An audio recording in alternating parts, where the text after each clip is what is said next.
You know, I didn't need one more story to tell you guys. I really didn't.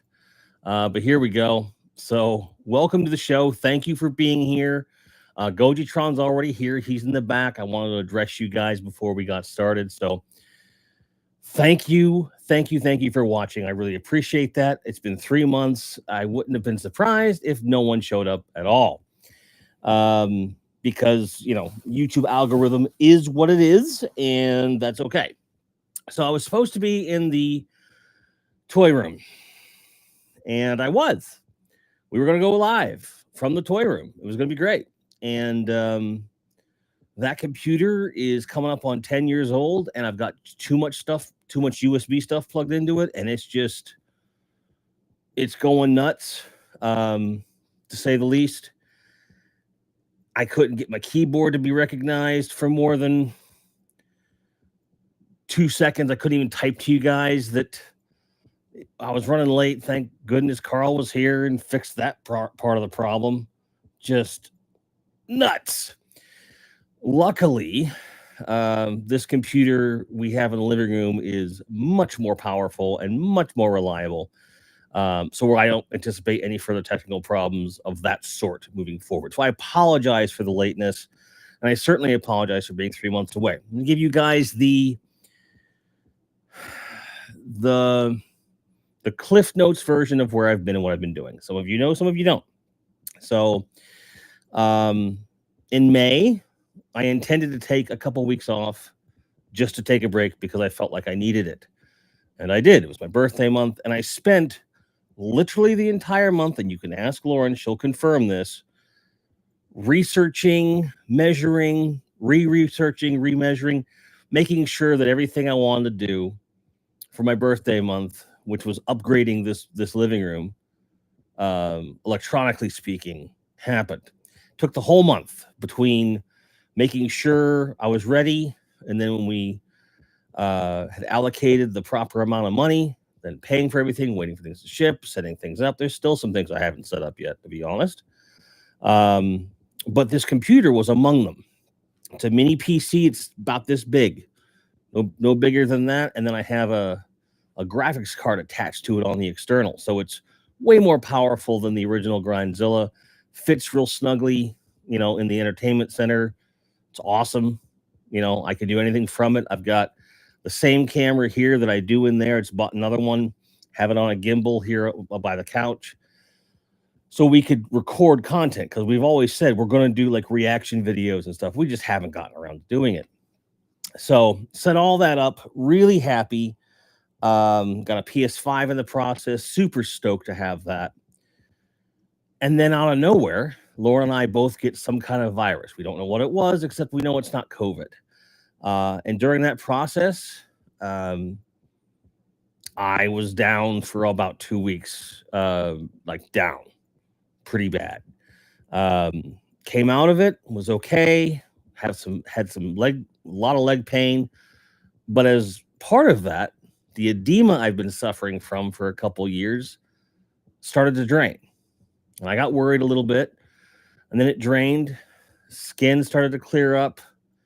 I feel a lot better. I'm doing good. And then the rest has just been like, basically that's all of June. It just took forever to recover from that. And then come, this month, it's just been okay. We need to get real about prepping for the move and things of that nature. Then I want to come back. I want to do some shows before we move, but I really wasn't sure how I was going to do that, how I was going to go about that. So now I kind of know it's not going to be in the toy room, because that computer, until I do some major work, it's just not ready to do it. It's just not prepared. I may be able to cobble something together, but more than likely, anytime you see me between now and when we move, it's going to be in this room from this camera. Okay. Just so you know. All right. I definitely didn't intend to be away 3 fucking months. And thank you so much for being here. Spoiler alert, this was 100% Gojitron's idea. This wasn't my idea, because I was like, I don't know how I'm going to come back. Well, San Diego Comic-Con, that's a thing.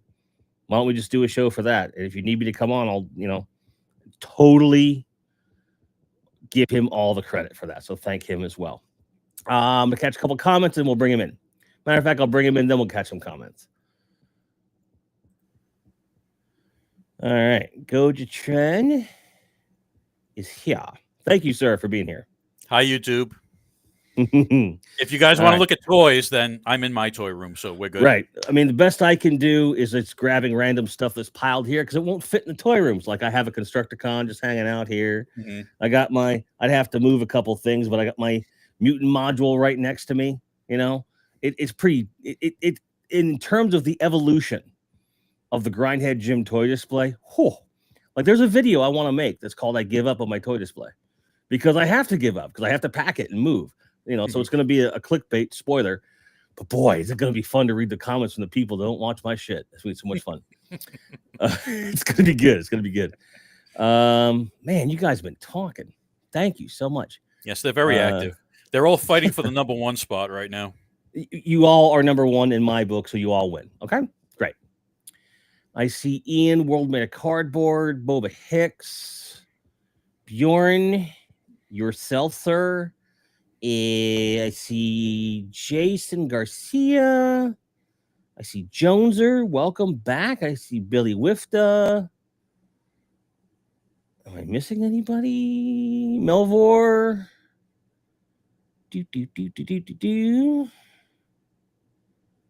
Is Melvor going to get his bags before you move? That's the question. No, he's not going to come over.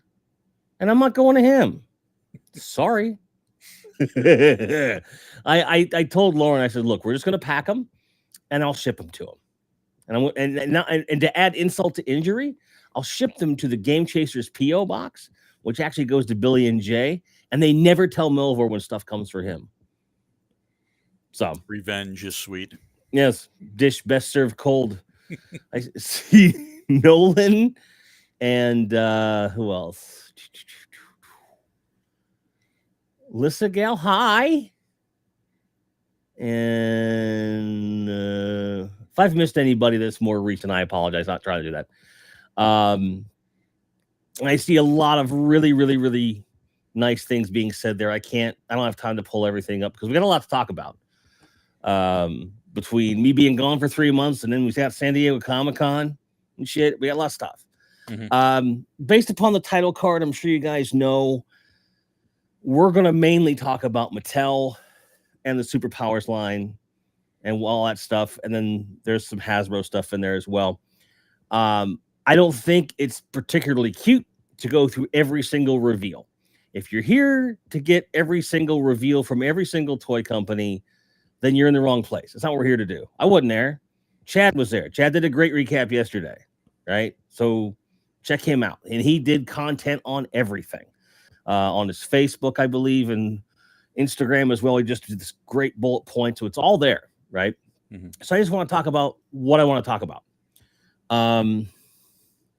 I think it would be best to start with Hasbro, just because Carl and I are in the same kind of mindset. They put out a bunch of stuff where like there's maybe 3 things that I want out of everything they did. Yeah, pick and choose. You know, pick and choose. Exactly. So, I think Star Wars fans got fucked pretty hard. There's really not a lot of worth coming out from them. They have that 3-pack vintage collection ghost pack that didn't they release the same fucking thing like 2 years ago? Like the packaging is different now. Like those figures were. I think Bjorn would know better than me about Star Wars, but yeah, they did show a vintage collection Han and Chewie though, from the classic, you know, A New Hope Han and Chewie, which is good if you get that cantina and you want to populate it. They should be releasing those type of figures to coincide with that. And they have some of the updated, you know, articulation, you know, engineering and stuff. That's good. It's great. I mean, I always say when it comes to your core characters, no matter what the toy line is, if you have an opportunity to make a better one and release it to people, do it. Like I have 2 R2D2s. I'm thinking about getting a 3rd one. Just in that scale. I have 1 in Black Series. I'll probably get another one because R2D2s are sought after, right? I'm even considering getting the Han and the Chewie, to be quite frank, even though I'm not really going New Hope in that scale. But that's, whether you call it FOMO or being stupid. But the Star Wars stuff was really, there was no theme to it, because normally you'll have like, well, this is going to be like this stuff we're doing this over here. It seemed to me it was so disjointed. Some prequel stuff over here, some revisionist stuff over here, Clone Wars shit over here, and that goes back to the HasLab, right? Which to me looks like the same ship they released, model of ship they released of that for like $50 about 4 or 5 years ago, with less stuff. Call me crazy. Yeah, I don't know if it's bigger or not. I'm assuming it's bigger. It should be bigger for that price. It's like $450. Right. For $450, it better be 1/12 scale, not 1/18. Yeah. That's insane. Absolute insanity. If it is the 1/18 scale and it is the same mold, which it appears to be, but it's not immediately evident. So it's still a ridiculous price for something that, when you look at it next to figures, it doesn't seem to scale right. You look at the other vintage collection vehicles they've released, and they're gigantic, right? Like the Millennium Falcon was like half the size of this room, it felt like. And the X-Wing is about big, because it has to be right for the figure. And it's cool that they're doing that. But if you're not consistent, what's the point? And that's kind of why I said, all right, I'm going to get vintage collection figures, but I'm going to go Power the Force vehicles. Because one, they give me the vintage vibe, updated deco, kind of fits in the middle. Right. Exact same. And as a matter of fact, today is the 2-year anniversary of when I got my Millennium Falcon. True story. Very nice. Very nice. It was a little memory.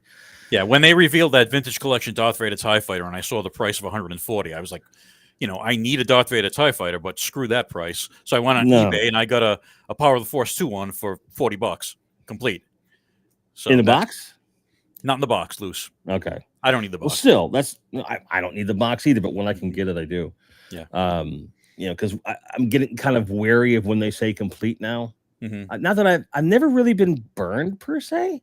Just that one time with the Delta probe, and the guy found the part and sent it anyway. Yep. But I just like, especially with Power of the Force, because the price differential between loose and boxed usually is less than 15%. And the higher ticket the item, the more likely I am to go box, just to save myself the trouble. Yep. And I had mentioned many moons ago that this was going to be the year of the Imperial Walker. I haven't got one yet, because it's just like, why am I going to get a box one, have it here, then have it put on a freaking truck? Right. I'll wait. Yeah. If you're moving, wait for any big items. Exactly. Even though I trust these guys implicitly, and it's going to be a really good thing, the less I can deal with, the better. Everything that we've been getting this year, and especially the last couple of months, has been modern stuff, just to make sure that it doesn't leave. I was worried about Devastator stuff selling out. Now we're down to one. I think it's just one character left, right? Is it 2? I think they're releasing them in 2s, right? Oh, 2, well, 4, 6. Not all of them. No, because they're releasing them in 2s, but some of them are getting individual boxes and some are in 2-packs. So I have the 2-pack and I have 2 individual. So I guess the last one is a 2-pack then, huh? I don't know. I can't keep track anymore. It is such a blur. I mean, San Diego Comic-Con's a blur by itself, but like this past year, it's just been like when I look at the calendar, and it's like, it's been over 90 days since you've been live on YouTube. I'm like, fucking what? I don't think I've ever gone away that long since starting this whole toy thing, which just passed the anniversary of doing toys for 4 years now. I don't think I get to ask the question, am I a real collector anymore? Because I have toys stacked in my living room. Yes. Just piled behind me all over the place. I can barely sit in that room now. I think I'm a real boy. I think I've graduated. You're a real grown up with toys. I tell you. Getting back to Hasbro and Star Wars and everything else. So the HasLab, very questionable. I have yet to see a Star Wars fan that I know that's happy with much of this stuff. I still think it'll get back though.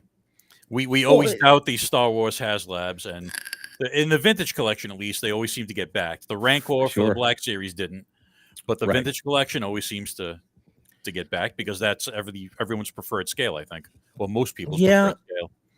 And I would venture to say that when it comes to crowd funds at this point, the people that are resellers or sometimes scalping, because there's a difference.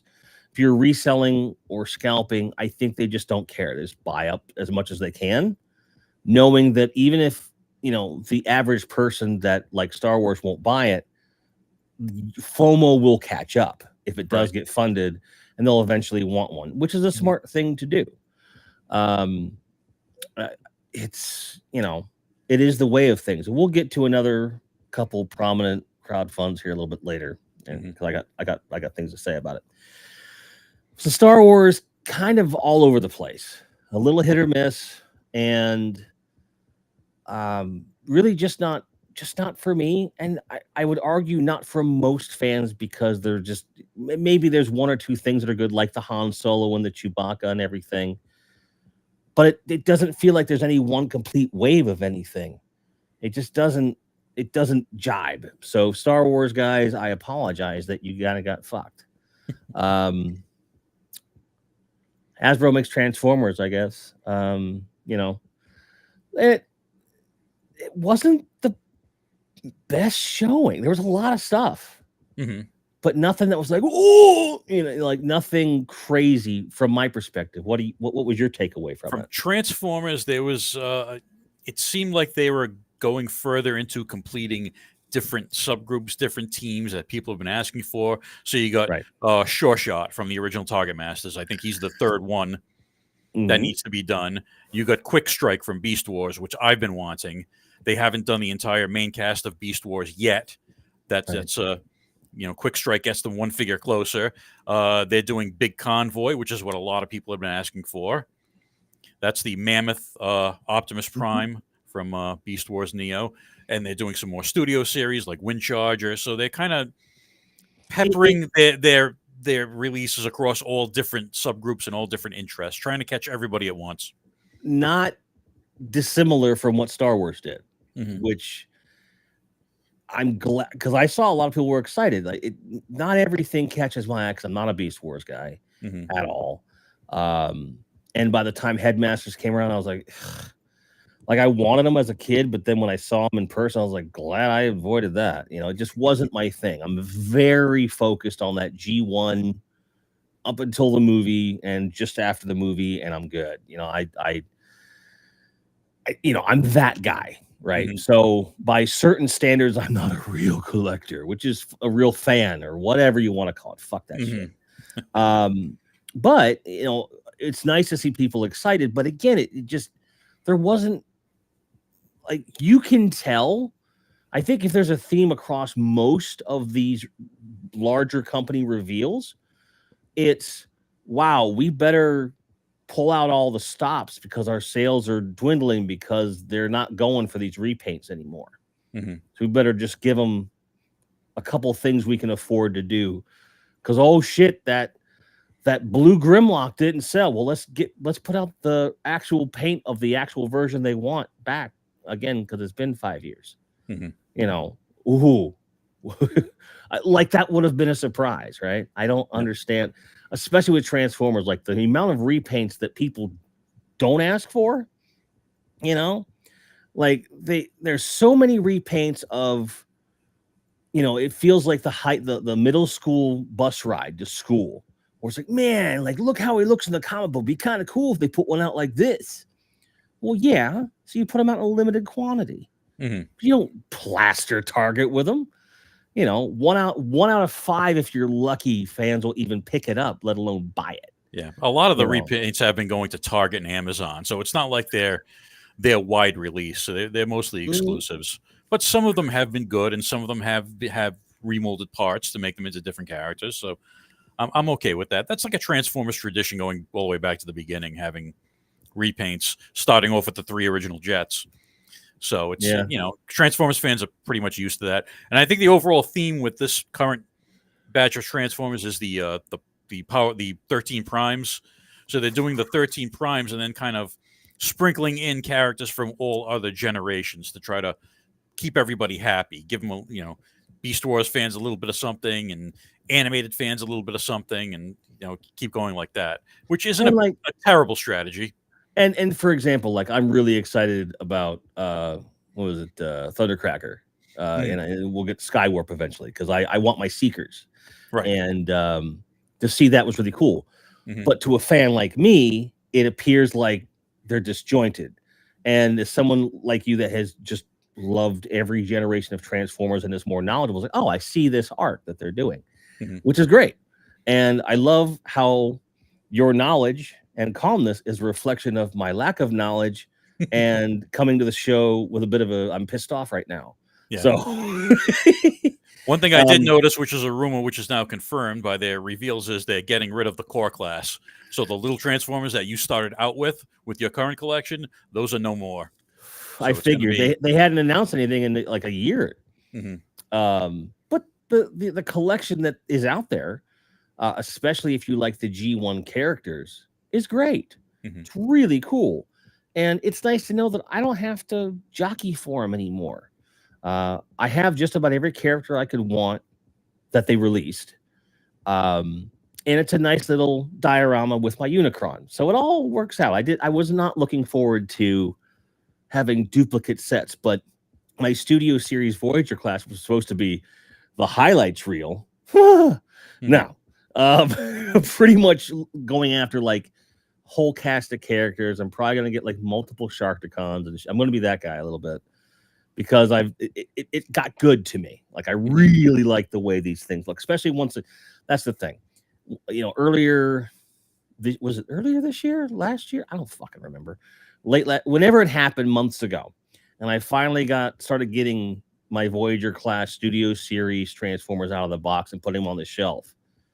It really felt good, and I just said, "Well, I'm buying more. I'm gonna keep getting more." And who knows where it's gonna end. But it's good stuff. There are a few characters that'd be nice to get in core class, but I don't think it's necessarily like it's. I think for most characters, the size doesn't make sense. You gotta have it's a mini Optimus Prime or a mini Megatron. That's probably why they kind of went away from it. Right, and that's why, like for example, the core class tape guys I display with Soundwave. Because one, they do scale right, and also just they don't scale with the other ones. Wheelie, same thing.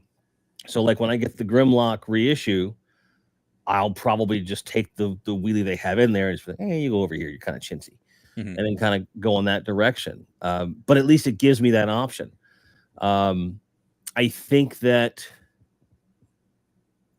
I know they're really kind of committed now to redoing a lot of the smaller guys in a bit larger. So it's still smaller than your full 6-inch Voyager class, Prime or Megatron or whoever, which is nice.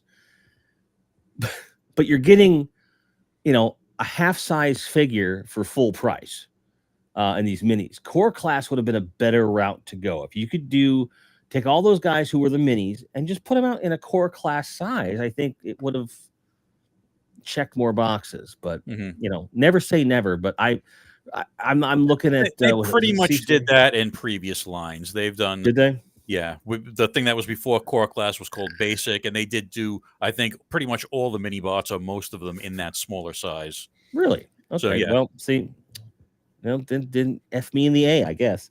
But. You look at what's his name? Sea Spray, the guy with the dual propellers. Really cool looking figure, but I don't like the wonderful thing about core class, the wonderful thing about the original mini bots too, was that relative to your larger, more prominent characters, they were inexpensive. You get a bunch of them that really fell out your ranks, and the price point on this just isn't appealing to me. The only one that I was really excited for was Cosmos, and I finally got one when they did the reissue. Thank goodness. And I'm happy to have them, but it's just like, I don't know. Like I don't see the value of like having, say, a Huffer in that size because then you transform it in a truck. It's really awkward. you know. But again, these aren't things that are being made. The things that are being made looks pretty cool, and I think for folks that are fans of the larger overarching lore that has gone past, you know, I really enjoyed the Netflix series quite a bit, but I don't see myself going back to get necessarily those figures, except the ones that look the part, kind of a thing. But that's about as far as I go. I haven't seen Transformers 1 yet. I plan to. But even if I absolutely fell head over heels with it, I still want that G1 look to my characters, you know? Yeah. And it's the same thing. I thought Transformers 1 was an excellent movie. I have no desire to buy any of the toys. Right. The only one that I liked was great. They had that, the play action Matrix. I ever come across that at a good price like that, that's going on the shelf, because who doesn't want a fucking Matrix of leadership, right? Yep. So I think Transformers, it was a good showing, and depending on, you know, what kind of fan you are, it was going to have different things. Oh, Woman of Cardboard super chat, $5. Thank you. Says, for the two greatest guys ever. You need more toys. Thanks for everything. No, thank you, sir. Thank you, John. And when I decided to have the show at this time, it was for nostalgic reasons, but also to make certain that you would be available to listen to the show. I'm not joking.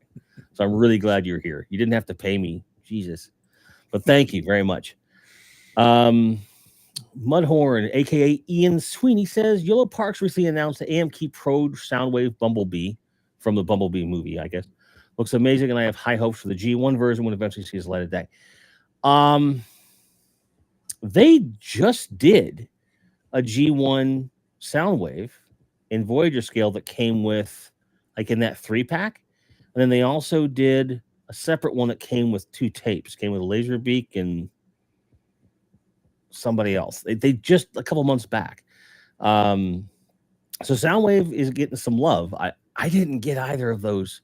I missed out on the 3-pack with Shockwave. So I was like, I don't need another Throne, but I would take it. I don't need another Megatron, but I'll take him. Definitely want that Soundwave. Definitely want that Shockwave. I literally slept on it. I slept through the pre-order. So ashamed of myself. See, that's what being sick does, folks. Fuck me out of some pre-orders. Some that really hurt. I got lucky, though, on most of the stuff. Milford says, the Cosmos is awesome. I actually really like the Huffer fig as well. Oh, yeah, F. Wheelie. Him Wheelie, him friend. He's fine. Not hurting anybody. It's not hurting anybody. Yeah. Jason Garcia says, I believe there's set years ago, came with 2 Sharkticons of the Quintessons. I'm sure there was, and I missed out on it. And thank you for reminding me. Okay. Because I really, really would love if they put out like a 4-pack of Quintessons. I think there was 4 in the movie. At least 3, right? No. I don't You mean the judges? I forget how many, 3 or 4. Yeah, it was like 3 or 4 judges, and then you had like the, has this Imperial Magistrate lead to verdict? Yeah, that dude. Guy. Yeah, I want that dude too. I would love a That Planet box set. Like, give me like 2 Sharkticons, that dude, at least one of the, you know, charge me $200 and give me just a smattering of everybody. I would be very happy. But I'm pretty sure that was the set. Was one of the judges with that guy and a couple of Sharkticons. I'm pretty sure that was the set. I came around way too late, and by came around, I got a job where I could afford toys and became bored way too late in life. That's really what it boiled down to. Oh, Nolan, we're gonna get to Mo 2X Transformers here in just a second. I'm gonna come back around to that. All right. I'm gonna stick with Hasbro for now, and then we'll use that as our segue to Mattel. Okay. So Transformers, anything additional to add there? I don't think so. No. All right. So Marvel. I think they had a better showing than my sometimes cynical brain would want to give them credit for, because most of the figures I'm uninterested in. Yeah, they went hard on X-Men 97, so X-Men 97 fans are going to eat well. They really went hard in the paint, as as I said. I think there's a dozen new figures coming between the singles and the 2-packs. Yep. And for example, they're like just like with the first couple waves, I think that if you missed out on this character in the main line, you can get the 97 version, and it's so you get the added bonus of it being on a retro card too. So, for example, is the costume that Cable wore in X-Men 97 indicative of the costume he wore in the comics when he was first introduced that I would naturally be gravitating towards? No, he's not. He's wearing what he wore in the newer cartoon. It's a little bit different, but it's still fucking Cable, and that's fine. And if I really get a hair at my ass, I can always repaint him if I really want to. Yeah. So I'm happy to have another crack at Cable because he sold out like mad the last time they put out a Cable, and I just didn't get him. Gotta mention the Mephisto because in our little private chat, I was really over the moon with that. He looks good. I can't believe the amount of detail you're getting for $80. And I don't know if you saw the comparison shot. He is significantly taller than just the regular 6-inch figure. He's going about 7 inches. Exactly. Plus all the accessories. And it makes sense because the character is about 7 foot in the comics. He's just not always depicted that way because you got to fit him in the frame, right? Otherwise, it's going to be like Ghost Rider, like, it's just fucking his chest right here, I think the most famous picture of him is from John Buscema sitting on the throne, just kind of contemplating how he's going to screw with the Silver Surfer. And that's why it's awesome that he comes with the throne. And he's a character that you don't see, in my opinion, nearly often enough in the comics. And he's messed with almost every major character at least once. So the potential for display and storytelling is awesome. I'm very happy with it.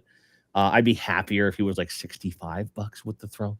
Yeah. But because he is so much bigger and the amount of detail in that throne appears to be really good, it's like, you know what? That's fine. It's also made to order, so they're always going to go up on the price with that. Fine. So, in case you guys didn't know by now, and I want to be very clear about this, I am not the kind of person that's going to poo-poo on something if I don't feel the price is justified enough for me to buy it. Like if there's something that I think is too expensive for my taste, I go, I'm really glad they made it, but I wish it was cheaper. Well, fortunately, I'm in a place in my life where it's like, it's about $25 more than I want to pay, but I am going to pay it because I really want that figure. I have become that person. Does that make me a Hasbro shill? No, it doesn't. Fuck you. It makes me a guy who likes Mephisto quite a bit. Make sure it's a toy collector. Right. Exactly. Thank you. We all regularly do the mental gymnastics to justify what we're buying. Oh, and there's more stuff to come in this show where you're going to hear me speak about those very things. Not so much in justifying to myself, but like, I know why they did this and I don't care. I'm still buying it kind of a thing. So Mephisto was huge. X-Men 97, like you said, really hard in the paint. Yep. Great stuff. I thought about getting a morph. I thought about like, I don't like that character that much. So I was just like, no, I don't want that. So I didn't go that route. The Logan that they're coming out with, the cartoon version of Logan with the jacket and everything. Had to get one. I'm gonna have so many fucking winged hair boys on my shelf when that thing's done. It's gonna be a little ridiculous. But that's okay. I like that they're still getting into the obscure comic book characters, like that Star Fox Champion 2-pack. Yeah, that was really nice to see. If it wasn't for Champion being in that 2-pack, I'd probably get it because I really like Star Fox as a character. I was very big into the Jim Shooter era, Captain Marvel, Thanos pre-Infinity War stuff. Like that, basically that whole saga, but like the stuff that led up to it. I had a digest comic of like 7 comics in it or whatever, and that was my first introduction to all of those characters. So to me, Star Fox was on the same level as Marvel and Thanos and all this stuff because I didn't know who was who in the big scheme of things. But I don't know anyone I could like, hey man, I got an extra Champion figure, you want it? And I'm not going to put them on the shelf. So I'm on the fence about that, but it's super cool they're putting them out because the people that are really deep into those characters you know, that go a little bit further than what my nostalgia is, are going to love that. Because you know, hearing you, seeing you type about it, just how much you were to that character, I'm like, that's awesome. But I think that with Marvel, and I don't mean to interrupt you, but I do think that with Marvel, it's similar to the two previous, where it's a little bit of everything, but each of those little bit of everything's got a lot. Like there's a lot of food in the trough, depending upon what you want. And you can either pick and choose, or, you know, more in your wallet for a while, because there's a lot of stuff to be had. Yeah. And then there's that weird Magic the Gathering crossover they're doing with a few figures. And the figure we both want out of that is Manwolf, or he's actually dressed as Starguard, not Manwolf. Right. Manwolf was the more savage form, and then Starguard is the green uniform with the sword and all that. But anyway, the only problem with that is, as you know, they're charging $40 per figure for those, because there's a Magic card in with the figure, which I don't know how that justifies an extra $15. But my plan is to buy the Manwolf, and I have no interest in Magic cards, so I'll just sell off the Magic card to someone who likes Magic cards and not action figures. Go into your local Magic shop, or like a gaming card store, and you probably get $5 to $10 for it if you're lucky. But depending upon its supposed rarity, depending on how well it sells, I think once you see how many are actually in the market and how many cards actually make it into that community, it'll be interesting to see what the value of that card goes for. So I'm going to hang on to it. I got friends in that community, and I haven't asked them anything yet, because I know now it's too early. But 5 years from now, that might finance another action figure or something, right? I know nothing about Magic. I have no knowledge, no interest in collectible card games. I know enough to know that I have no interest in collecting more things that can be set afire in my house. That's for sure. I really get paranoid about that as it is. Melvor, thanks for the super chat, says, thanks for getting Jim back on, Goji. Because like I said, it's your fault, man. It's your fault.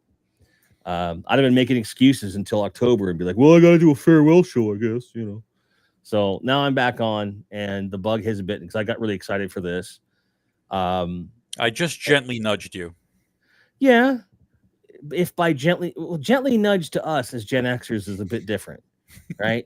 A gentle nudge these days is like, well, you know, you do whatever you want. You know, I'm just saying San Diego was here. Could be something, you know. To us, growing up, it was like, San Diego's here. You talk about that easy for an hour plus. No problem. Get on there. Not your exact words, but, you know, you're from the Northeast. I'm from the Northeast. I get it. I see you. You're like, get off the horse, Jim.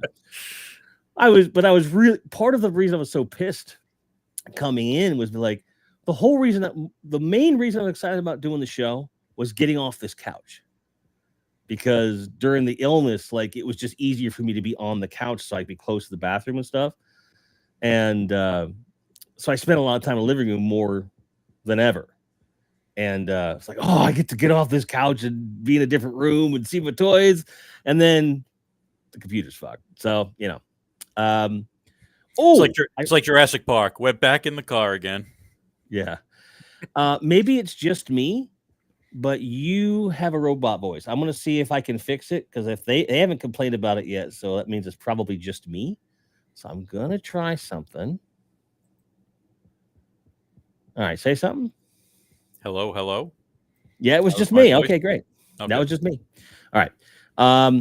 Something I meant to say in the, hey, while I've been gone shit, you know, last time on Jim, I hinted at it in private. I haven't come out and said it publicly, and I probably won't make a social media post or anything, but you guys are the ones that have been with me a long time. And I mention this only because I think it has major relevance to kind of the flightiness of my YouTube channel. I got diagnosed as autistic. I'm on the spectrum. And when you look at like all those things that autistic people do, like I slot right in. Like most of the people I told are like, duh. And I was like, oh yeah, okay, fair enough. But one of those things, autistic burnout is way different than regular Burnout. Like it's like you take regular Burnout and then you dig a hole that is literally like it's a kind of soft soil you just can't get out of, right? So like a lot, like early last year after I'd lost my job, I had depression on top of autistic burnout because I was burned out from that job. And had I known then what I know now, I would have had different coping mechanisms in place to kind of like, hey, well, this is this. Well, let's do this.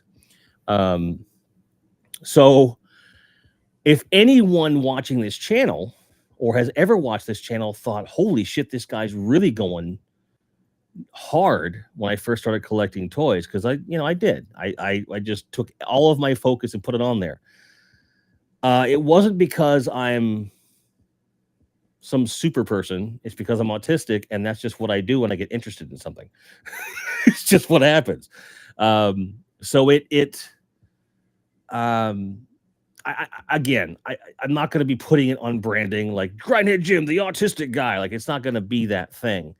But as I've gotten to know myself better and better because of that, it's been easier for me to deal with emotions and to work towards things. So I just wanted you guys to know. And so there you go. Not to derail the whole show. So Star Wars, Transformers, Marvel. Any other standouts in Marvel? Because the whole Man-Wolf thing, I was really over the moon about. No pun intended. It's just a figure I never thought they'd have the balls to make. And to see that even in that form is super cool. And you know damn well I'm going to position him right behind Jonah Jameson, kind of a thing. Yep.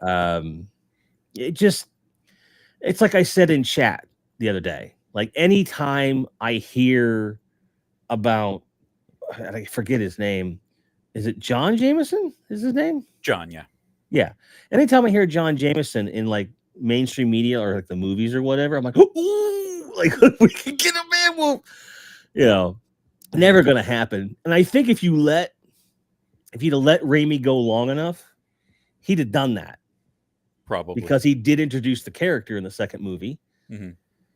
I think by 5, we would have at least gotten the origin out of the way. Mm-hmm. That would have been cool. But as it is, we're probably not going to ever see that on film. If we do, it'd be cool. Cool. Anything else from Marvel that stuck out to you? That was the only other thing is they're doing Warbow, who is Chris Starr's right-hand man. So there's still, Chris Starr wasn't just a one-off. They're going to keep going, hopefully, with those characters every once in a while. Maybe get to a few more of those main characters. I didn't even catch that. Mm-hmm. I'm really glad that they're doing it because I know there's some really big Chris Starr fans out there, yourself included. Mm-hmm. I bet Dan was over the moon with him being a huge Chris Starr guy. Mm-hmm. But he was so fucking busy this weekend. It's not even funny. For those of you that may not follow him directly, but you're aware of him, Pixel Dan, every year it feels like he gets pulled in more directions because he is kind of the place to be. Where, yes, he's going to be really enthusiastic because he just loves toys that much. But he also asks direct questions to people and gets good footage, right? So when I saw his walkthrough of the Hasbro booth, like, I thought he just kind of got bum rushed through a little bit and everything. So it did not click for me that was a Chris Starr character. So thank you for bringing that up. Do you think they're going to eventually get to where you have that first wave of Chris Starr figures all in Marvel Legends form? Do you think that's what they're going for? Or do you think they're going even deeper? I don't know if they're going to do all of the characters. Maybe just the main ones. Like, I'd like to see Moltar, the arch enemy, in there at least. And maybe Zardeth, the evil wizard. So who knows what they're going to do.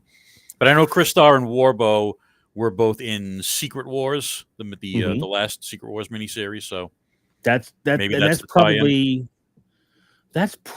why they felt that whoever was on creative that wanted to do that probably said, well, we just did Secret Wars. They were in the comic. Mm-hmm. And that was kind of their like, So maybe if these sell well, they'll be able to say, well, the Crystar stuff's selling well. We got these more characters. So I hope that's what's happening. Speaking of, if there was any doubt, because sometimes I say I want something, and some of the older heads like Bill and yourself kind of go, really? I did get my ROM. I got it. Super happy. Very nice. That's a great figure. Yeah, and as a kid, like I remember seeing the ads for the toy. Boy, that toy sucked. It did. And I read like one of the comics in passing, like my cousin had it or something. But I never I wasn't like dedicated to the character in any way other than he was this pie in the sky, like, ooh, that's just a cool character to have. So this is like, 1979 me going, yeah, just really being cheesed to have him and not really knowing what to do with him. But Crystar made me think of that. And, there's probably other figures like that'll come out. Like I hope against hope. Like we're like the pre-order for the Fantastic Four uniform. She-Hulk is about to drop, which for me is the definitive She-Hulk because that's when I got into the character. And I really enjoyed the way that her character was portrayed by like the John Byrne era Fantastic Four stuff. I just loved that. And then I went back and I got like her first issue where, just raw mad woman with tits. I would love to see a 2-pack like they did with the Gray Hulk and Bruce Banner from the first cover. I'd love to see the same thing with Jennifer and She-Hulk. I think that would be cool. Yep. I would love that because I think they would display really nice together, and it'd be cool to see like that more savage She-Hulk. It'd be kind of fun. I don't know if we'll ever get that, but when they announced that, 6 months ago or whatever, I didn't think we'd get an FF one. I just didn't think. But of course, now's the time to do that. Right. Even though the arguably definitive comic book FF figures came out 4 years ago. I don't know how things work, but however they slipped it in, I'm really happy about it. But I think Marvel's doing better than I thought they would at this point. Some of the price points, of course, are like, are we leaning into the tariffs a bit too much or whatever? I don't know. But in terms of character reveals and stuff that people want and not doing too many repeats, like there was one Spider-Man that was announced, the battle damage one. Yeah, I think that was one of the magic ones, and then there was a Gwen also in that magic thing, I think. Yeah, but we didn't get a Gwen like 4 years ago. I think it was the last Gwen Stacy we got 4 or 5 years ago. So, no. We had a cartoon one. Yeah, a year after. Gwen as one of the Spider characters, I think. I don't follow. I don't follow modern comics anymore. So me either. I just don't. Although I kind of want to. That's one of the things I've kind of said. Like when we move up there, because there's such a good nerd culture up there. It's just kind of like, well, maybe I should stroll into a comic shop and first of all, just like give myself $200. But like, I'm gonna go through the back issue pile and just get a bunch of comic books, that kind of a thing, and then kind of see what's new that I want or whatever. Real quick, going back to the Mephisto, seeing that they did that makes me hope. Maybe they'll do a reissue of the Build-A-Figure of Blackheart, and just do him on a single card or in a box, slightly different coloration or something. Because I really want a Blackheart, and I think the two of them together with Ghost Rider, that's the display right there. I'm hoping they do that, but there was nothing shown. But you see them taking big swings like that. A relatively obscure character, like if you weren't really into the comics in the 70s, 80s, and early 90s, maybe you're not necessarily going to know that character, from my perspective, at least. Because I don't hear anyone who reads comics like the Ultimates and beyond. You don't hear them talk about Mephisto at all. So this is kind of it is a deep cut, but not so deep. It's not Crystar deep. You know what I mean? No offense. So I hope it sells well. I hope that it leads to more of those kind of characters. Like there's some rogue gallery that are Mephisto adjacent, specifically to like Ghost Rider, that I think would be really cool and could appeal. Like even if you're not into the character or the comic, like there are people that collect certain types of lines. They're like, that just looks cool, and they would, get that thing or whatever. Yeah, there's a ton of like demonic horror characters that haven't been touched, and a lot that just got very limited releases, like Elsa Bloodstone. I'd love to see. She got a very limited release years ago, a Toys R Us exclusive box set. So there's a ton of stuff they can do. And you've got like the older school Blade from like the 70s. Like they haven't. There's a bunch of characters generated from that they haven't touched either. Oh yeah, all the old Marvel horror guys: Frankenstein, Dracula, the Encanto, the Living Mummy, a comic version of Werewolf by Night. There's all kinds of things they could touch.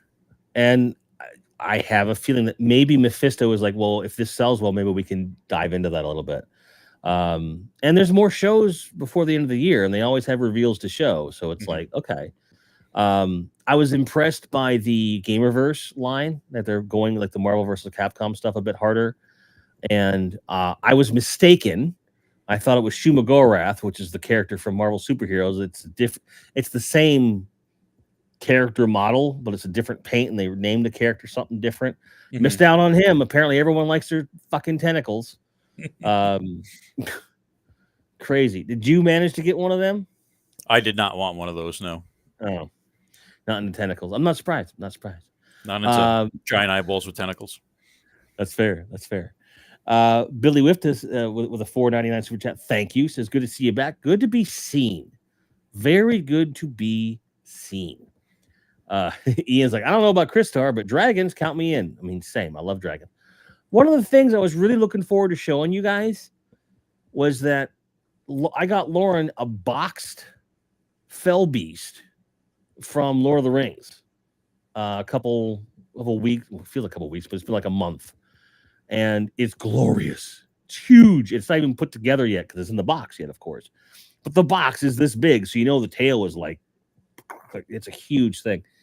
And we've been talking more about displaying her Lord of the Rings stuff. And like her eyes get really big, like dinner plates, and they light up and everything. Oh, dude. We fantasize about that garage and what we're going to do with it. It's going to be awesome. And instead of, I guess this is kind of an announcement. It's exclusive. So what we're going to do when we get there, because we are packing the toys. And I'm packing the toys in such a way that I can access toy lines very easily. And the few bins that are left that are mismatched, they're all loose.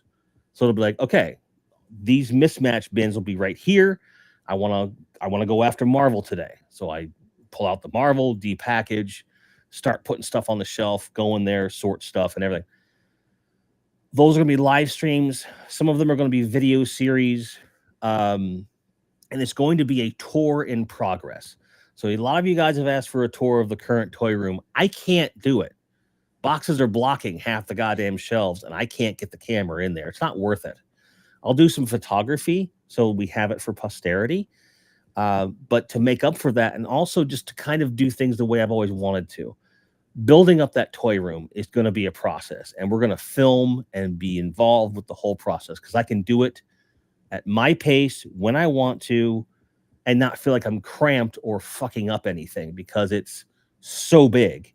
And we have a separate storage area that I can squirrel away anything that is unsightly or is annoying my autistic brain, which is great.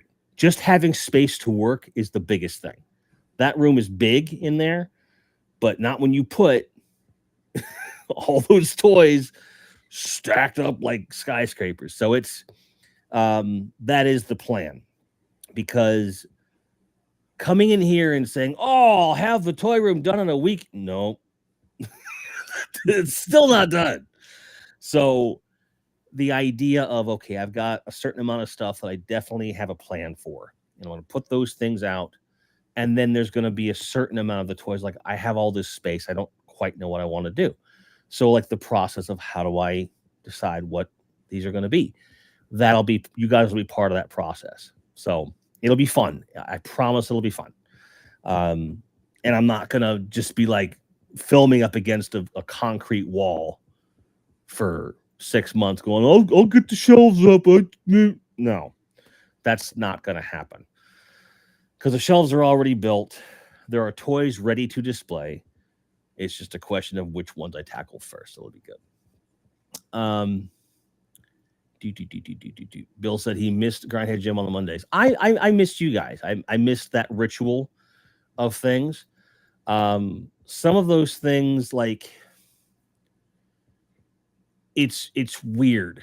One of the things that I've been learning to cope with is the fact that I overthink everything to the nth degree. I mean, people that have been my friends for the last 4 years know this. Carl definitely knows this.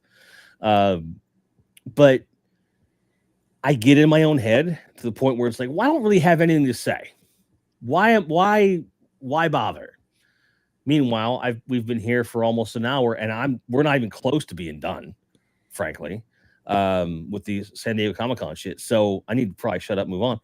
But just getting on and talking like this, it's like, oh yeah, you do have stuff to say, because it's the last 3 months when I look at a lot of other people in the space, everyone's got a unique thing going on. Bill's got his thing, Goji has his thing, and then there's lots of folks that will like pepper in as guests or whatever.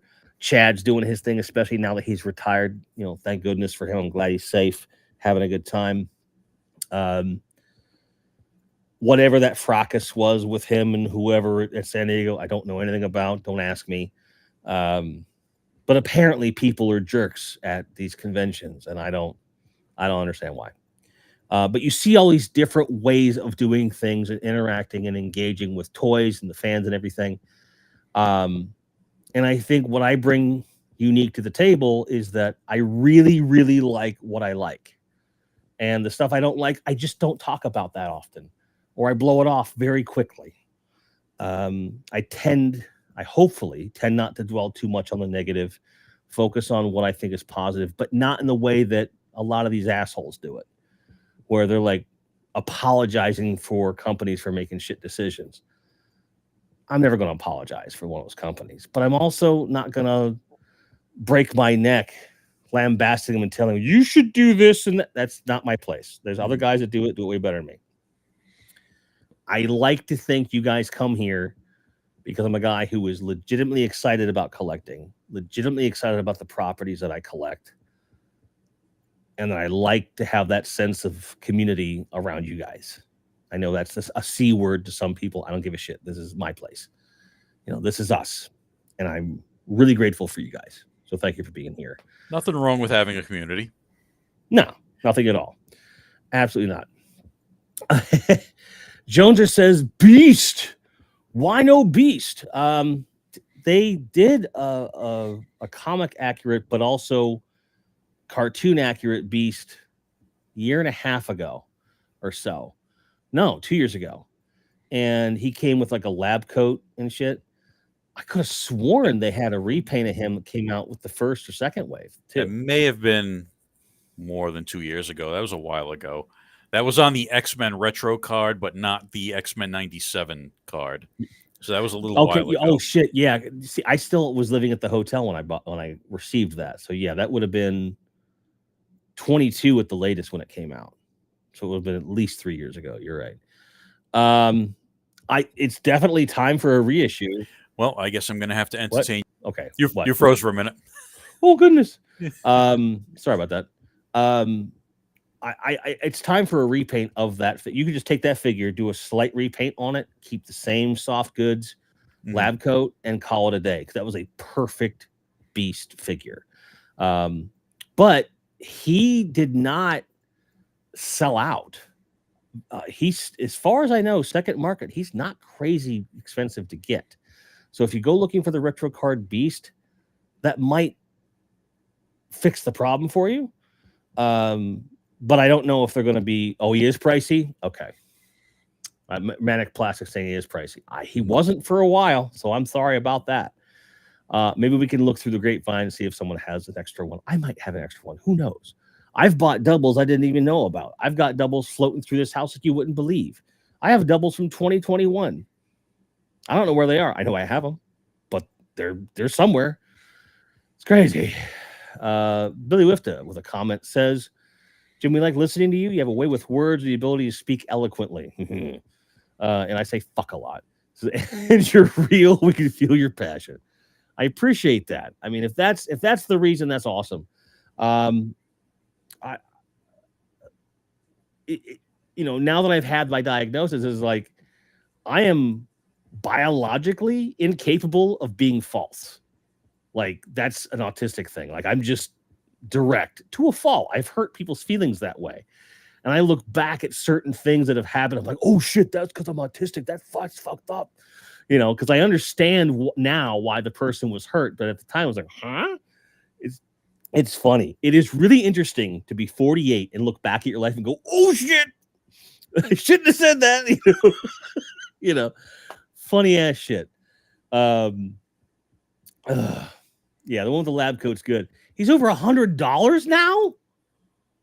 Yeah, wow. He's a little pricey. Well, shit. I mean, this move's going to cost a lot. Maybe I should start selling. I'm not going to do that. But that's crazy. That's crazy. And that's the thing. I think we all, Bill, have toys that we've forgotten about having. And that is why I'm kind of looking forward to, the garage toy room space in Portland just being probably a 6-month plus long Christmas. I've promised myself that if at all possible, the first thing I'm going to do is set up my Motu stuff. Because I got to get that Eternia out of that box. And I'm going to want to get Fright Zone out of the box when it arrives here in a couple of weeks. And get everything else set up just so, right? Before we move on into the obvious thing that I'm segueing to, any last words about the Marvel stuff? No. Okay. I think we covered it. Yeah, so... Mattel is doing a crossover with Transformers, with Motu, which I think all of us, as soon as I saw the logo, I was like, ha, because we all thought for the split second, dude, like a Wind Raider that transforms into a robot. Oh my god, or maybe, and this is what my thought was, because again, my brain works just like that. I thought, what if this is Mattel's way of getting some of the more obscure vehicles into the line? So what if you had a transforming Spider, or a transforming Dragon Walker or something, right? Yeah, the problem with that is, one, the onus would be on Hasbro to tool up everything, and they don't want to spend any money right now. And two, in order to have those vehicles in scale with Motu figures, they'd be huge and really expensive. So... that's probably not going to happen unless they do out-of-scale vehicles, and then people will complain that they can't fit their Motu figures in the vehicles. So, which would be there would be no point to it anyway. Yeah. But speaking of a similar crossover, like they have the Hot Wheels that they're doing with Transformers, those are pretty cool. I'm not going to get them. I'm not a Hot Wheels guy, but it's cool that they're doing that. But this Motu Transformers crossover is interesting, but I don't know who it's for, because it's just Bumblebee and Megatron themed armor on top of characters we already have. Yeah. And first of all, I think the first wave should have obviously been not Bumblebee Man at Arms. It should have been Optimus Prime He-Man. You want to put your best foot forward.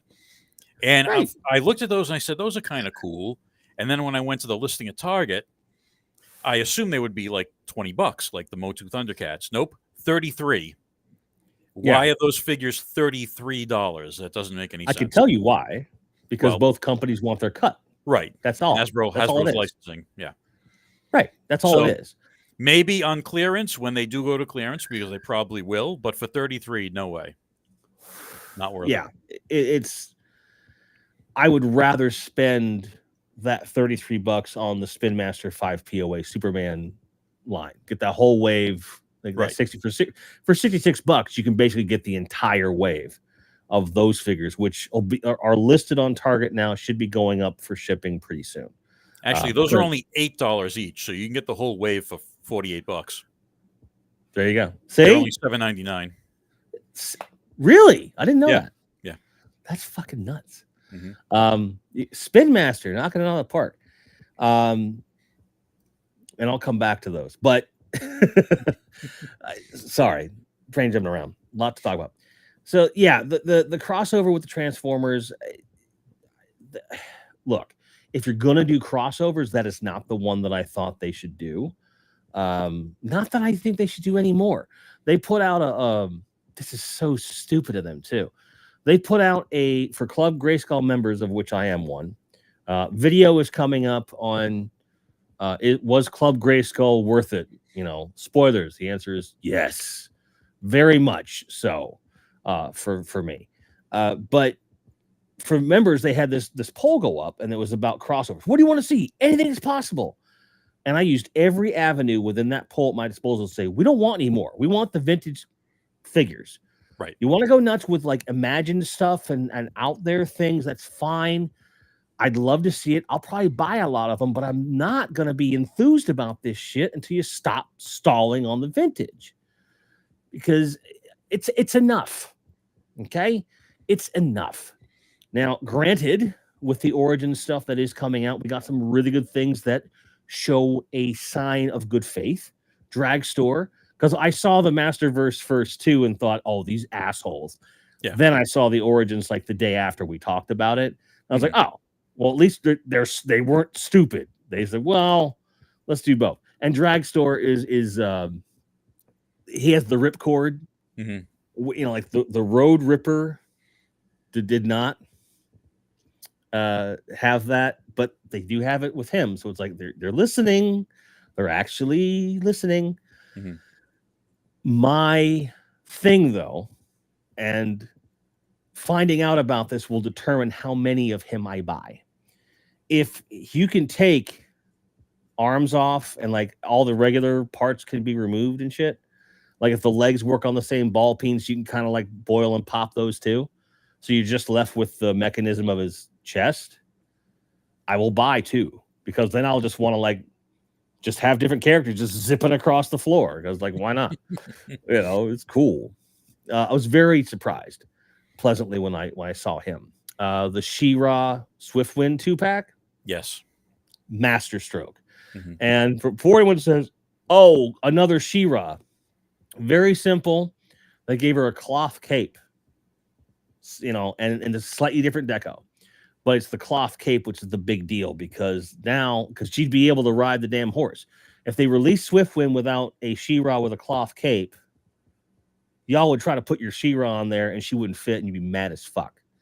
And I think if they just did Swiftwind with the cape, people are like, well, why don't you just put a She-Ra on there? Like, you can't please everybody, right? So I have the She-Ra from the mainline Origins. I have the Cartoon Collection She-Ra. And now I'm going to have another one. And that's fine. Because as I approach a diorama and you look at, you got like a bazillion He-Mans and Skeletors. Now I've got 3 fucking She-Ras. I could have more. You have to spread those heroes out amongst the different battle things and just, use your imagination, right? Yep. But the Swiftwind looks really good. And I saw somewhere that someone was like, ooh, this opens up for different horses within the line, because they're not going to just have that one mold and go nuts. Like Bo's horse is a possibility. I think, didn't Scareglow have a horse at one point of some kind in a comic or a cartoon or something? Possibly. Like there's a few horse adjacent things that could come about because of this. So I feel like that's a good step. And even if they never use it, like just giving us an articulated Swiftwind.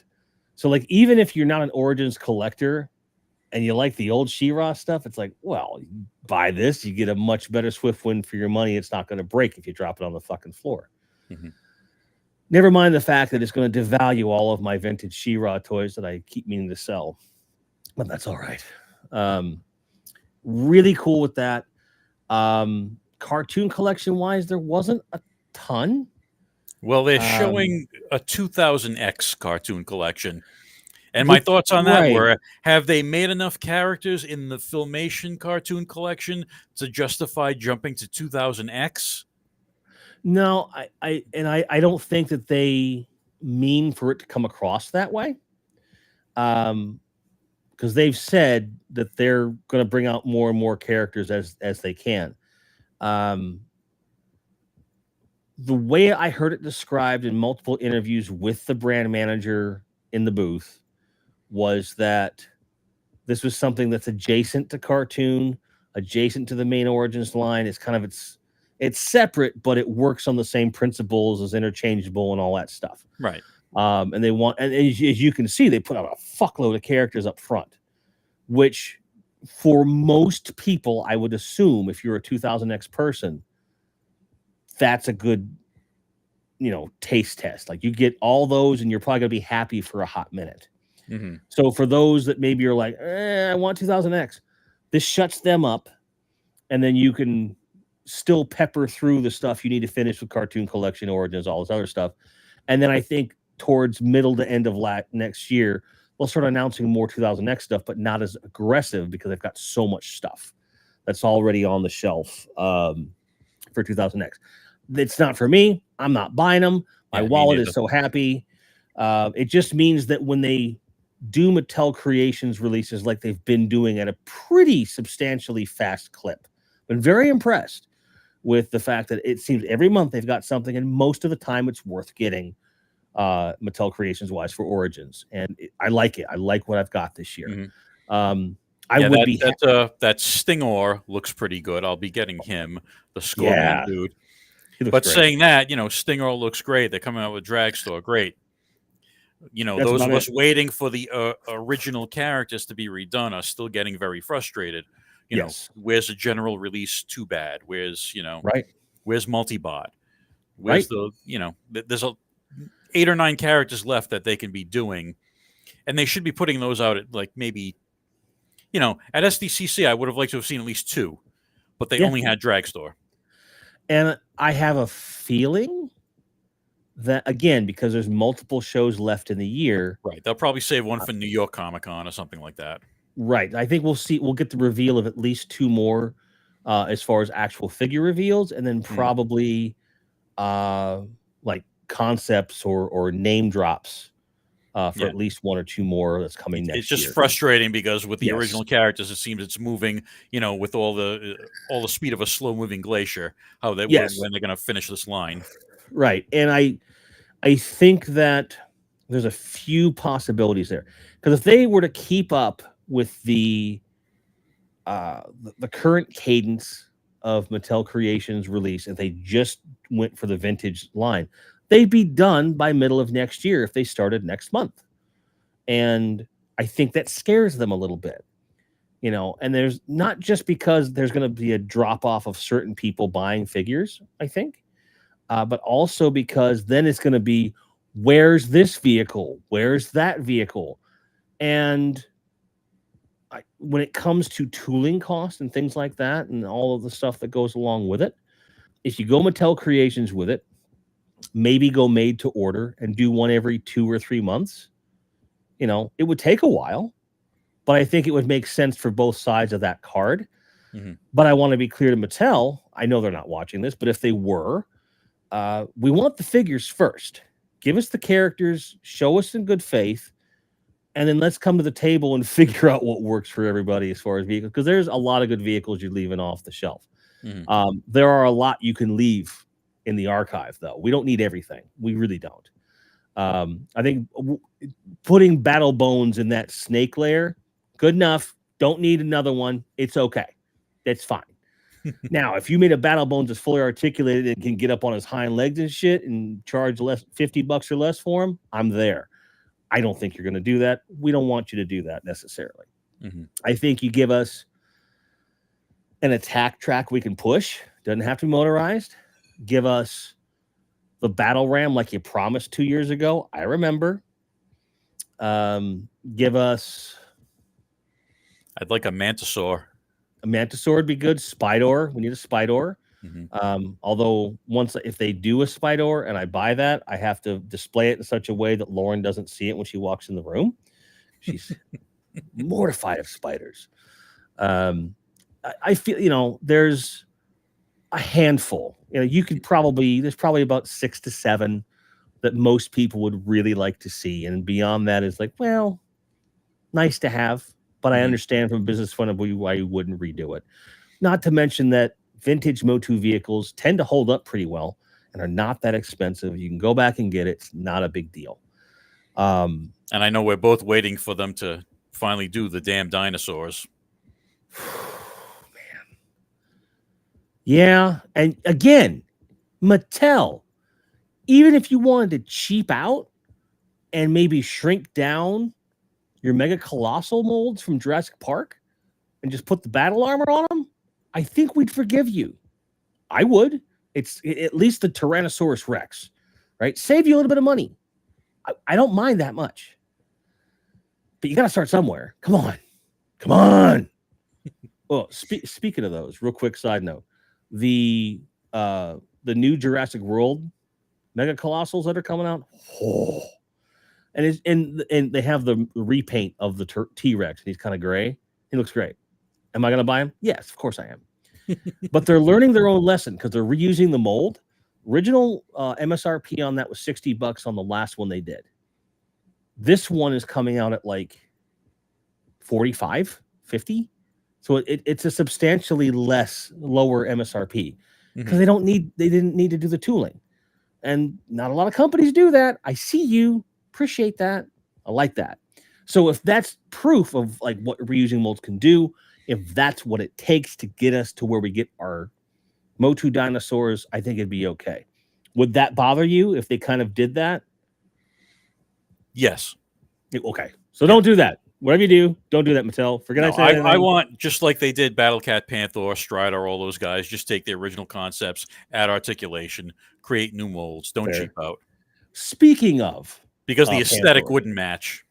That's fair. You're right. The Thundercats Motu crossover, which I'm more excited for than I want to admit. The newer stuff that they're putting out is in line. The Panthro looks really good. And the Panther Man, I don't know what they're calling him. Yeah. I wish I didn't like him, but he looks fucking cool. Just like Battlecat. I pre-ordered him just like, I'll cancel him when he gets. No, I'm going to get him. He looks really cool. And in a weird sort of way, it kind of scratches the Bravestar itch a little bit. Like, I'm not going to get a 30-30 again with Bravestar, but to have an anthropomorphized Battlecat next to He-Man and Lino and shit, that's close. Again, mental gymnastics, right? Yep, exactly. But there's some good stuff that's coming out there. But I do think that that's as far as the crossover should go. They hinted that more Motu Transformer stuff might be coming. And I immediately said out loud to no one, good luck with that, because no one wants that. It's still going to sell because there are people that will buy everything Mattel. And I want it on record that retail complete, it does not apply to my collection anymore. It's not going to happen because they've gone way too crazy. But I am going vintage complete. Anything they put out vintage, I'm definitely getting. And stuff that's adjacent to that, I'll tend to get. Because I'm cherry picking cartoon collection because I want those things. And I overall, I think they're doing really good with what they've released. I just want more of it, and I want it faster, just like you. And I think that a lot of these experiments would be received better if they were putting more effort into the main stuff. Right. This 2000X thing seems to me it would have made more sense to announce it closer to the fall and say, and the big announcement is the reason it's not coming out until next fall is because we're finishing the vintage line by then. We promise. Here's the release schedule. That I think would have been the right way to go. I give them a lot of credit. but at the same time, I was like, dude, come on. I've stalled as long as I can. I guess we got to talk about the snake layer, right? The brand manager said to Pixel Dan's face that they never released the price point for the snake layer. They didn't, which is true. There was never an official price announcement to my recollection. There was a persistent rumor from a source that has been right in the past about the price point of the snake layer last year, and it was 300. Looking at this snake layer and comparing it to the last snake layer that they put out, I don't think that thing was $300. I think they probably wanted $400 to $450 out of that thing. That's a big piece of kit, that older one. The original design you're talking about. The original one. Yeah, because I was like 300. This new one they say scales with Grayskull and Snake Mountain. And they showed it. They did show it with them in photography, and I think it's the right size. I think it takes the best parts of the original design and implements them. Very toyetic, very similar to the drawing, but adding some things. I think the short version on this is that 300 is too much for the castle by itself. But if we get all the unlocks, I think that price point is completely justified because you're getting 2 deluxe figures plus a big mount with 2 heads and it looks amazing, which would probably retail for about $50 plus the 2 figures. So it's like, well, if you're in that $200 to $250 for the castle, throwing in those figures, I don't think it would be unreasonable to expect 300 for all that stuff. But that's the problem inherent with these crowd funds is that they say, here's the price for everything you could get. And we're going to charge you that no matter what. That is the inherent problem I have with all of them. And you saw what happened with Eternia, which arguably would have been more popular than this snake layer. But for the price, a lot of people were priced out of Eternia. And I think that you're in the same boat here. I think you're going to see a substantial amount of backers for this. I think it will be funded. And if it hits any of the stretch goals, I'll be surprised. Just by virtue of the fact that it's a snake layer. But also because of its price point. Although, I think there is going to be a contingent of fans that are of 2 mindsets. One, I couldn't afford an Eternia, but I like this, I'll get this. And you know these people are out there.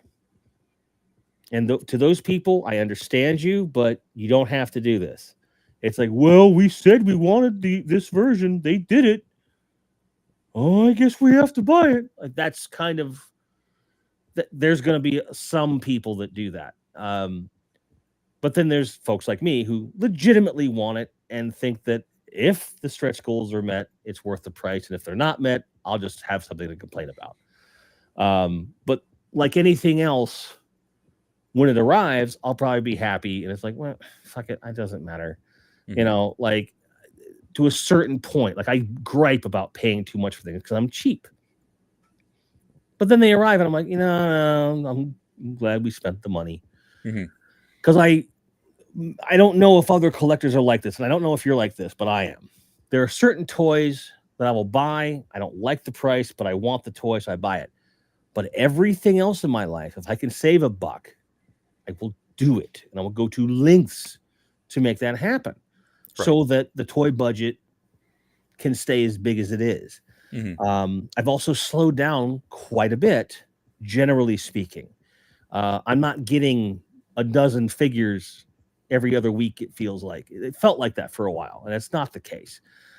This year, it's been more of a when something comes up that I want, I grab it. The mutant module, as soon as you said it, boom, paid for it. Same thing with Breaker, which great figure. Yeah, when I see all the reveals, I make a want list. Yep. And usually I'll just stick to that. I've really cut down on impulse buys because 1, everything's too expensive, and 2, I'm running out of space. So when it comes to Motu, I've got space for the Fright Zone, and that's about it. So even if I wanted that Snake Mountain, I have no place to put it. So it makes no sense for me to spend $200-300, whatever it was, on something that's going to stay in the box. I like to buy things, open them up, and enjoy them. Right. So that's what. And the other thing is, I think the coolest part of that offering was that two-headed mount, which is the final stretch goal. Right. So they got to get to everything before you get that. Right. And it's just like, if the coolest thing is something I'm not guaranteed to get, I'm probably going to skip it. No, I hear you. I mean, unless it funds to that level before, then you might have to make a decision. Ends. Right. But like I said, either way, I don't have space for it right now. So, I'm going to pass. Fair enough. For me, with the vision that I have for a Motu diorama, each kind of band of characters has their own space now. Mm-hmm. You've got Grayskull, Snake Mountain, Fright Zone now. And you've also got Eternia, which is kind of a catch-all to a certain degree. And then, but all these snake guys don't really have a place to go. Right. And I don't buy the case you go to Snake Mountain. There are some folks who bought a second Snake Mountain and kind of did it up to look old and shit. And, and I understand that. And I think that's cool. But I think having a snake lair for all the excessive amount of snake guys, that makes sense to me. Like just having a place to put them that makes sense in canon. Mm-hmm. That for me is worth $200 of that $300. And then the other 100 is a leap of faith to get all the extra stuff that I want out of the offering. I think it was smart of Mattel to expand Origins with so many new Snake Men over the initial 80s line. So now people that are into all the figures now have all these Snake Men and no place to put them. So and I bet there's at least probably a large percentage of people thinking like me. It's like, I need a place to put these fuckers. Right. And I totally understand that. And it's nice that they made it, Now, let's assume for a moment that the original price point on the original sculpt of this snake layer was set to be $300. Looking at it in hindsight, there's no way. That's probably a $400 piece. But let's say it was $300, right? Now, your fans say, we don't want it. Go back to the drawing board, redo it, and then you keep the price $300. Aside from justifying it through the stretch goals, I will say this, and it's an unpopular thing to say, but I need y'all to hear it. Research and development isn't free. Okay? They made this thing twice. They went through the process twice. Mm-hmm. All right? So if it's a $200 to $250 thing, and the extra $50 is just to recoup the cost of R&D, guess what? The fans asked for that. Like it or not, that's a fact. That's a fact of business. And although all corporations are out there to make money, I don't know of any that want to lose money, right? So begrudgingly, I say the $300 is justified just by virtue of the fact that we put them in this position and they're still putting out a toy at a somewhat decent value otherwise. And we are literally paying for our own hubris. So you don't have to like it. You don't have to buy it. But for those that do want it and you're complaining about the price, like myself, that is the come to Jesus moment that I had. And I said, look, I'd have bought the other one. I am going to buy this one. And the reason the price is as high is partially, I think, because of that. On some level, I think that's part of it. Even though I don't like it, but it's okay. So, Masterverse stuff is looking great. I stopped. All I have for Masterverse is classic He-Man, a She-Ra, a Hordak, and a Skeletor, and those are going to go in my office, like the nicer toys. That's that. But I do kind of look at Masterverse and drool every time they put out new stuff, especially new Eternia stuff. Yeah, they look good because it's so great.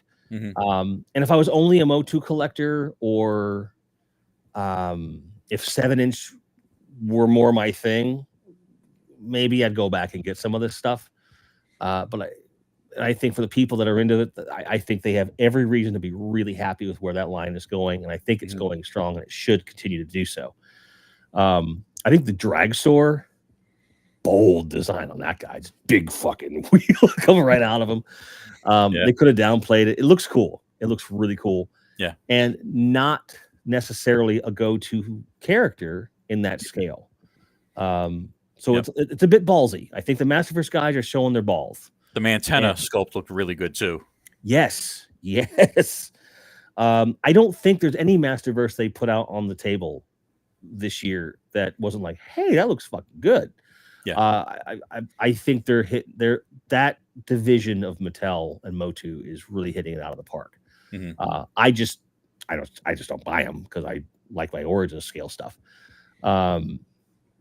And like Ian here from Mudhorn is saying that the motherboard is one of his favorite toys he's ever had, the Masterverse.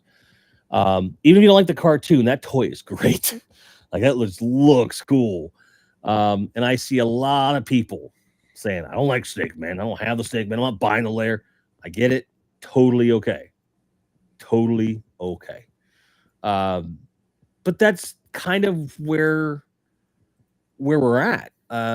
We're at that point in the line, which I think is why folks like myself, you, Bill, lots of other people were just like, just finish the vintage ones. Right. You know, because then it's like, okay, when you're dealing with a modern toy line, I don't care who you are, I think we all feel this. There's a certain amount of pressure when characters you want come out. You want to make sure you can secure that and it not be a hassle, not cost too much, because you're mentally saving space on the shelf for that figure. You want that there, and you want that line to be done. You don't want this thing to be unfinished. Right. And I can say with absolute honesty, you finish the vintage line figures, I'll be more forgiving of anything else vintage that you don't remake. I'll be more forgiving of the pricing of the stuff that you do, because vehicles are a pain in the ass. And when you do come out with new characters and new ideas, crossovers, I'm going to be much more open to it, because I know I don't have to divert funds away from the vintage stuff. Because now it's like, oh, well, you're going to make this? That's a cool idea. You know, like a cartoon Marlena. If they put that out today, I'd buy one regardless. But if they wait until after the vintage line, that's okay too. You know, we want one. And there's always that worry that is the line going to end before they get to all this stuff, right? And we never know when the train's going to stop, right? And I think that that concern is wrapped up very tightly with a wrapper that reads, "We don't want crossover," or "We don't want more cartoon collection," or whatever. I think it really comes down to that's the core thing. It's like, I don't mind you putting it out. Some of it I'm going to buy, but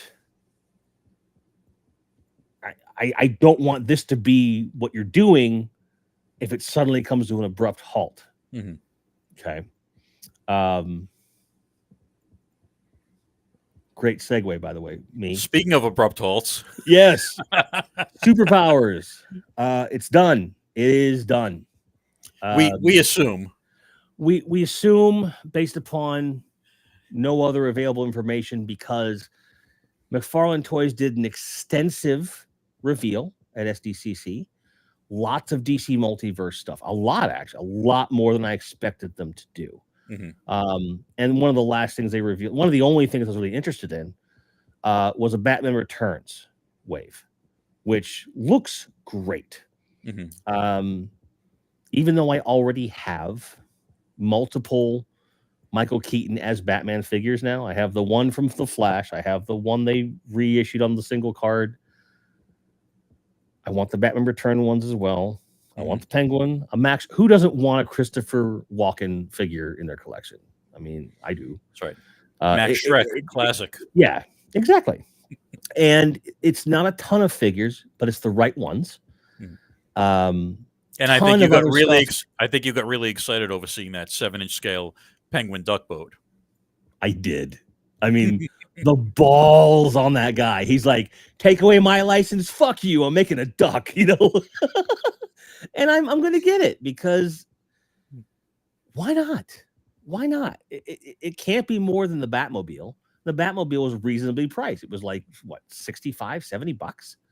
You know, which I'm still gobsmacked by, you know, because Todd McFarlane always talks about how he's a small company, and he is, but he's consistently putting out product that is competitive at a very competitive price.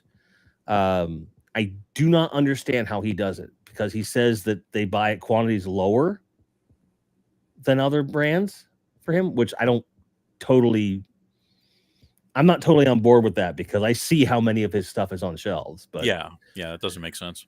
No, but at the same, however he does it, he's doing it right, because that Batmobile is fire. I love that thing, and I imagine, looking at the duck, it looks like it's gonna be perfect. I hope against hope that there's a light inside of it. I don't think we're going to be lucky enough for that. But I think it's a good way to cap off the announcements and probably his multiverse line. A lot of other stuff in there. A couple things he said in an interview. He's going to try to get out a couple more of the Super Friends figures before it's all over, which I thought was a really, really kind move. Like, it's clearly he cares about this now. Because sometimes you wonder with a guy like that, because he's putting out like 97 Batmans because he knows that people will buy them. But that's the business move. But then when he has a chance to break out and do something creative, sometimes you get the Batman Who Laughs in the Superpowers line, and sometimes you get a fucking duck in semi scale. So, to his credit, he course corrected on Superpowers after that. Batman Who Laughs, and went with, you know, classic comic book characters rather than this absolutely crazy modern stuff that nobody wants. And that last wave that has Cyborg in it, the pre-order went up early last week or the week before. As it went up, I was there, and I was in the middle of trying to log in, because their login scheme is weird over there. And in the time it took me to log in, Cyborg had sold out, so I had to buy the 4-pack. So I'm saddled with 3 characters that I don't particularly want, but because it is probably the last wave of superpowers that may ever exist, in hindsight, happy to have them. So, long panel, lots of DC stuff. Then you move on to other things, and not even so much as a mention of superpowers at all, one way or the other. Combine that with the fact that this last wave does have Cyborg in it, which is probably like, that's the one to go out on, because you know that prints money. Like, if he's going to do anything more superpowers, I bet you he does another run of Cyborg right before the end, because it'll print money. Because I'll probably buy 2 more of them, just because. Knee-jerk reaction as a kid who grew up and couldn't find one in the store. Never mind the fact that I have a vac metal carded, you know, sealed, what you call it, repro of him that was gifted to me graciously by Jimmy Salzberg. I love you. And now I'm getting this Todd McFarlane one, and it's like, well, maybe I should leave that chrome one on the card, because it just looks cool, and then have the McFarlane one out, but then also get another one on the card. I thought this line lasted longer than it has. It's actually only came out in 22, like just before I met my wife, actually. And so that's it went a lot deeper than I thought it would. It went really hard for even with the vehicles. Surprisingly, the vehicles went really like deep. Not quite 3 years. And they put out a fuckload of product that rivals and in some ways surpasses the original line. You're getting characters we've never had, updates to characters in the original style that are arguably better than the originals. Like, I'm looking at you, Detective Batman. I love you. It showed a lot of love, what they did. And I hope against hope that Mattel can say, we're not going to do it, and if it's okay with Warner Brothers, you go ahead and do it. Or, because if they're smart, they'll just say, well, we're going to continue it and not be stupid and restart it. I think the smart play would be to just pick up the original series, vintage one, redo that original series, because you're only repeating what McFarlane did in the case of 3 figures: Green Lantern, Superman, Batman. Pretty much. And then the rest would be new again, right? They would fly off the shelf. But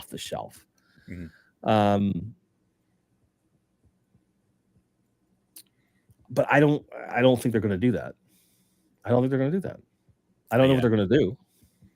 Yeah, it's a big unknown what Mattel's going to do. Big unknown. And it's a big unknown even if Spin Masters is going to be able to keep the license, because we know that DC splits their toy license between different companies. It's not like Disney with Marvel and Hasbro. They have that deal where Hasbro gets to make every single action figure under $100. Right. DC and Warner's don't do that. They split the license between different companies. So, best case scenario, Todd gets to keep some portion of the DC license and continue. Superpowers, maybe. I don't know. Yeah, it doesn't sound like it, because he is talking kind of in a finality in the interviews about it. Okay. But he does. I haven't seen any interviews with him. But he also, I go deep when I'm thinking about these things, because I'm so worried. Like, this is my favorite toy line, period. Like, superpowers, like, duh. Like, newsflash. I don't know if you've been here for the last 4 years, guys. Superpowers is my favorite thing.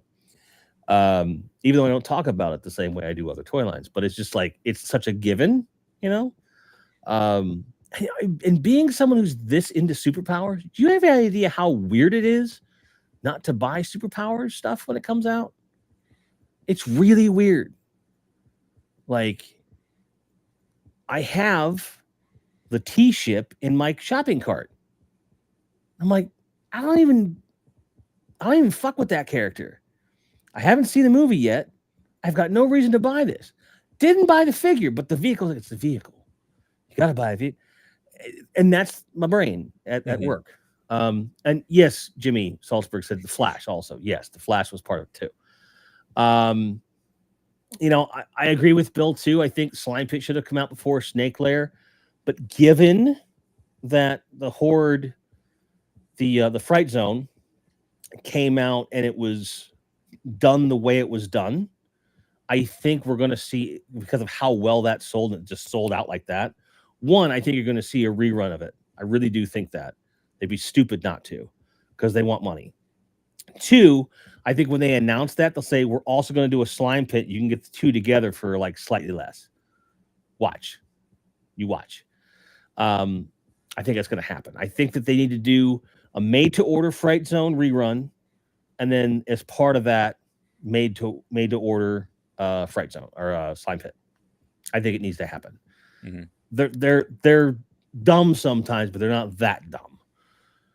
And yes, Melvor, I was hoping for a Tower of Darkness too. I thought maybe he's going to wait to the end and he's just going to... But then after seeing what he did with the Fortress of Solitude, which is... it's nice. It ain't much, though. Mm-hmm. Now, granted, like, how many crystals can you put out before it becomes a... Like, for me, it's real simple. I just want the crystals to be on a base. That's all. That's the only thing that makes it not a playset to me. It's a diorama. Mm-hmm. Which is what Todd's been doing with the Batman 66 line. He's, they're more diorama pieces. And it does give you more flexibility for display, because you can create a more layered approach, right? And one thing that's really cool is that with the Spin Masters Superman the movie stuff coming out, I'll be able to do photography in the Fortress of Solitude with the different versions of Jor-El and Superman, all this stuff. That's a cool thing, right? I'm happy to have it. I just wish it was more like the play sets of old. Right. But I don't think that he's just not, his design team's just not, I wouldn't say equipped, but they're not stylistically locked in for doing a Tower of Darkness. I just don't see it. Mm-hmm. Now,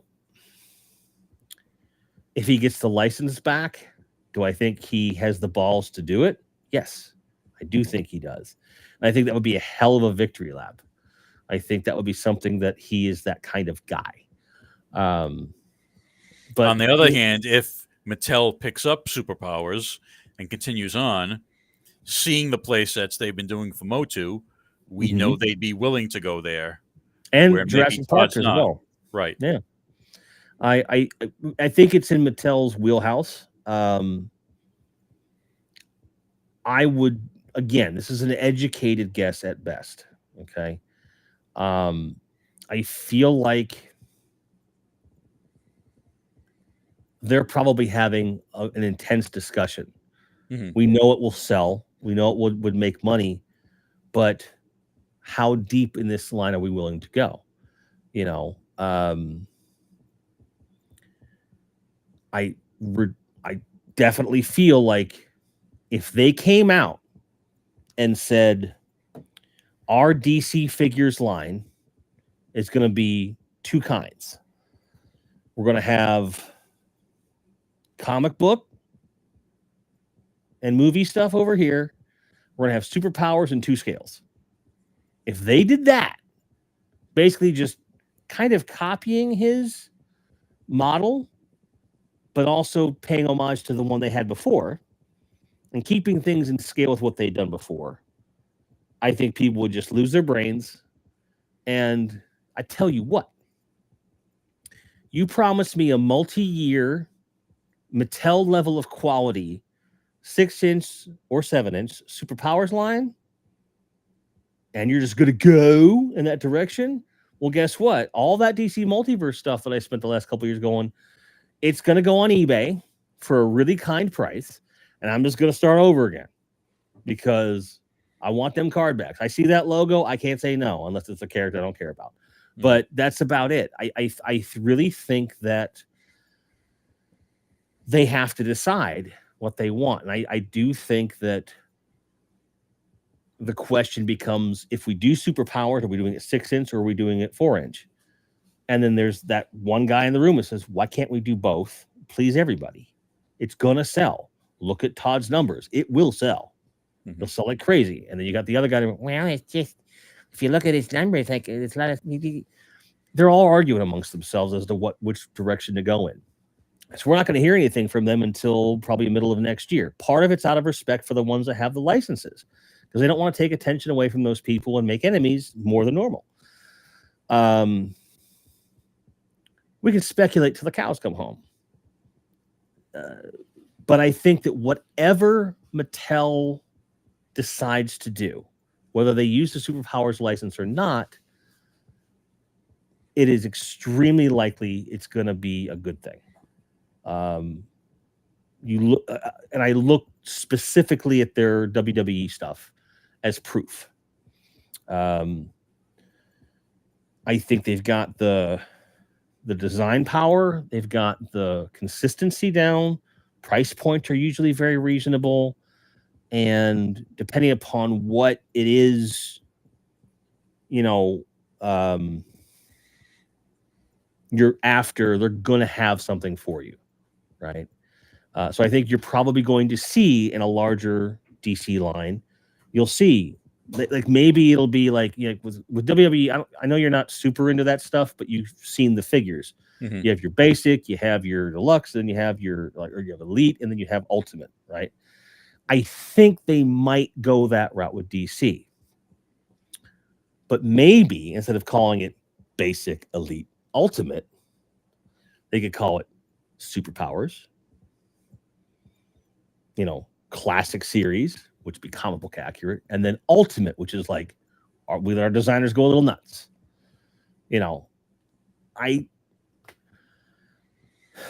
But feel like that are you going to be looking forward to the inevitable DC Motu crossover figures? That's yes, Super He-Man, Stratos Hawkman. They're coming. Yes. Here's the thing, Wonder Tila. They're gonna do it. Yeah. But for me, it comes down to something very simple. Very, very simple. It's going to be just like the Thundercats line. You give me the means to make a Wonder Woman figure in Motu scale, a regular Superman, etc., etc., etc. I'll buy them. I'll buy them all. because take the fucking tip of the hat from Funko when they did the DC Primal Age stuff. Yep. But just not make them fucking cavemen or whatever.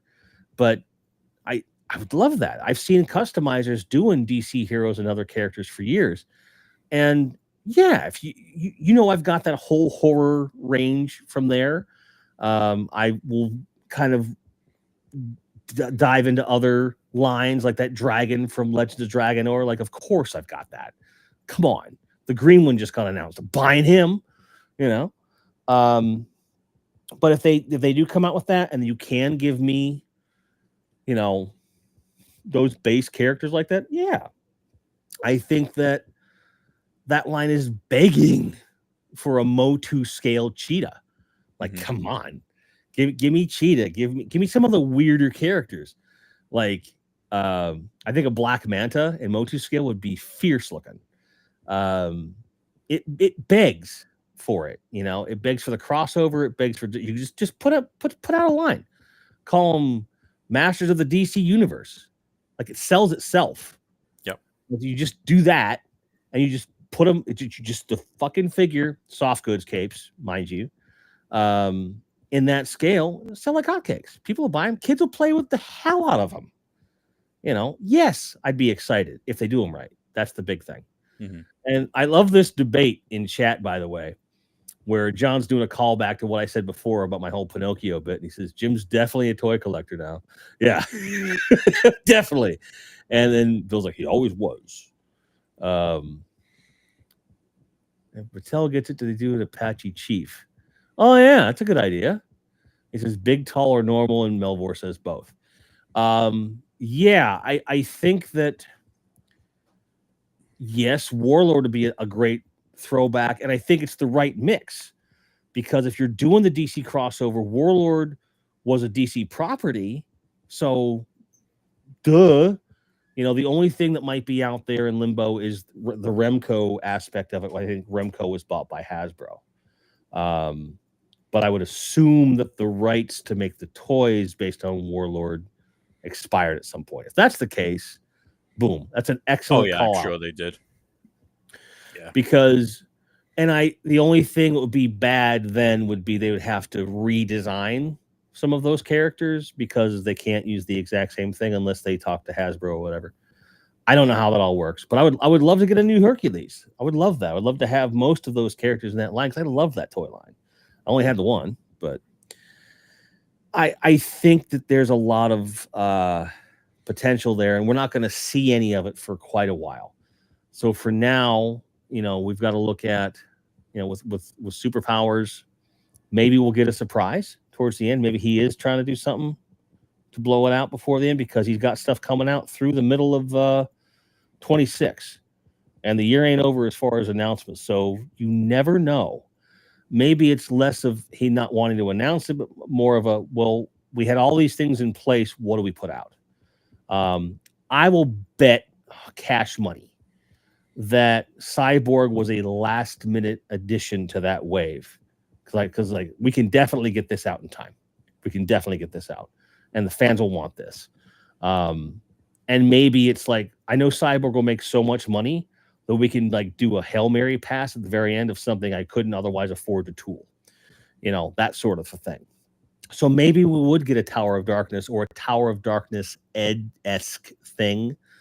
Who knows? But until the fat lady actually sings, we won't know. When it comes to Mattel, before I move on, do you have anything to add with that? Do you have any like pie in the sky wishes for like the death rattle of superpowers from Todd McFarlane? Not really. Everything is so up in the air right now. But I think, you know, I don't think we'll get something like the Tower of Darkness. We may get some kind of apocalypse diorama in the vein of the Fortress of Solitude, maybe something like that. I mean, the possibilities are endless there. If you just want to do those little folding diorama pieces, play sets, you know. Yeah. Just depends on how long he has to tool it, manufacture it, and get it out before the license expires. Yeah. He also had mentioned they'd been talking about a Hall of Justice diorama for a long time. but that was mainly for like the Super Friends line. But even if you did a Hall of Justice diorama, as in like just the facade of Hall of Justice, that could still work. Superpowers, like fourth perspective shit. So I mean, the Batcave he did for the 6-inch figures scales really well with 4-inch figures. It does. So if he did the Hall of Justice for the 6-inch Super Friends line, I'm sure it'd work just fine for the 4.5-inch Superpowers. Yeah, he does tend to make everything a bit small. Yes, because you got to save money, but that's part of how he keeps his price point down too. And you can tell with certain things that he'll cut costs on one thing to make sure he can make something else super nice. So, like in my head, he cut corners on the Batman 66 line so he could afford to tool the Superpowers vehicles to be really cool and have action features and stuff. Like, is robbing Peter to pay Paul. I don't know if that has any basis of fact, but when you have a budget for tooling, something has to give at some point. And I have to wonder how, because he really seemed, aside from a couple character selections, I don't think it could be argued that he knocked it out of the park with Superpowers. Aside from like like less than 6 figures that are like, what? Why would you do that? Beyond that, I think he really knocked it out of the park. And it's a shame that he may not get to make more. So, but he clearly put the time, the energy, the money into it because he seemed like he really wanted it. So if he had done at the end, if he had done at the beginning what he's doing at the end, it would have been a bigger success. Yes. You know, he had to retool the Superman body. He put in that, Batman Who Laughs. If he had just went with the classic designs and characters from the get-go, it would have been a win all the way through. But there was that great, that period of course correction. Yeah, and I also feel like there was probably some perceived risk in just putting out retools of the old versions of the characters because they didn't know if they were going to get a lot of new buyers. Because those of us that collect that line, some people just wouldn't have gone out and bought the same thing. They wouldn't have done it. I would have bought more of them, right? Like I bought 3 to 6 Detective Batmans. I don't know at this point how many I have. I just got as many of them as I could because I love that version of the figure and I know how clumsy I am and I have a cat and I'm going to get another cat when we move. So I don't want to be without that figure, right? And there's no way to predict that future. You don't know. Because I've said it many times. I said it leading up to that, the reveal of that line, not knowing it was coming, how enclosed, how like a closed circuit the Superpowers collector community is. There's a lot of sniffing of each other's farts and falsely, raising prices on things. And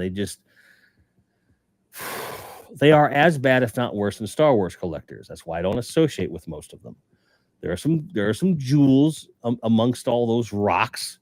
There's some very nice people that have hooked me up with some really cool things, and I very much appreciate them. They know who they are. But generally speaking, that community is just really snooty. Really, like, look what I have. Like, it's really that. It's that rich kid bullshit that really pisses me off. I don't know if you can tell. And I was talking to Lauren the other day about the Hall of Justice box, how that's kind of the one remaining grail that I have. Because having the replica Cyborg is like, well, that's perfect. I don't need an original. Even if I won like some insane fuck you amount of money, I don't think I'd go after an original. I really don't. But a Hall of Justice box, bet your ass. And I remember vividly at the time that I bought my Hall of Justice, the first one, I have more than one. I could have gotten a box one for $450. And at the time I thought that was ridiculous. Well, the cheapest one I can find now is $650. And then after that, they go to like $800 and over $1,000 now. Bastards.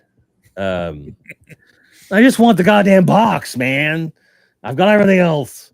But what's probably going to happen is I will probably find a high-res image of that box or ask someone who has one to scan it, and I'll make a print of it and frame it or something like that, because that's what it's about.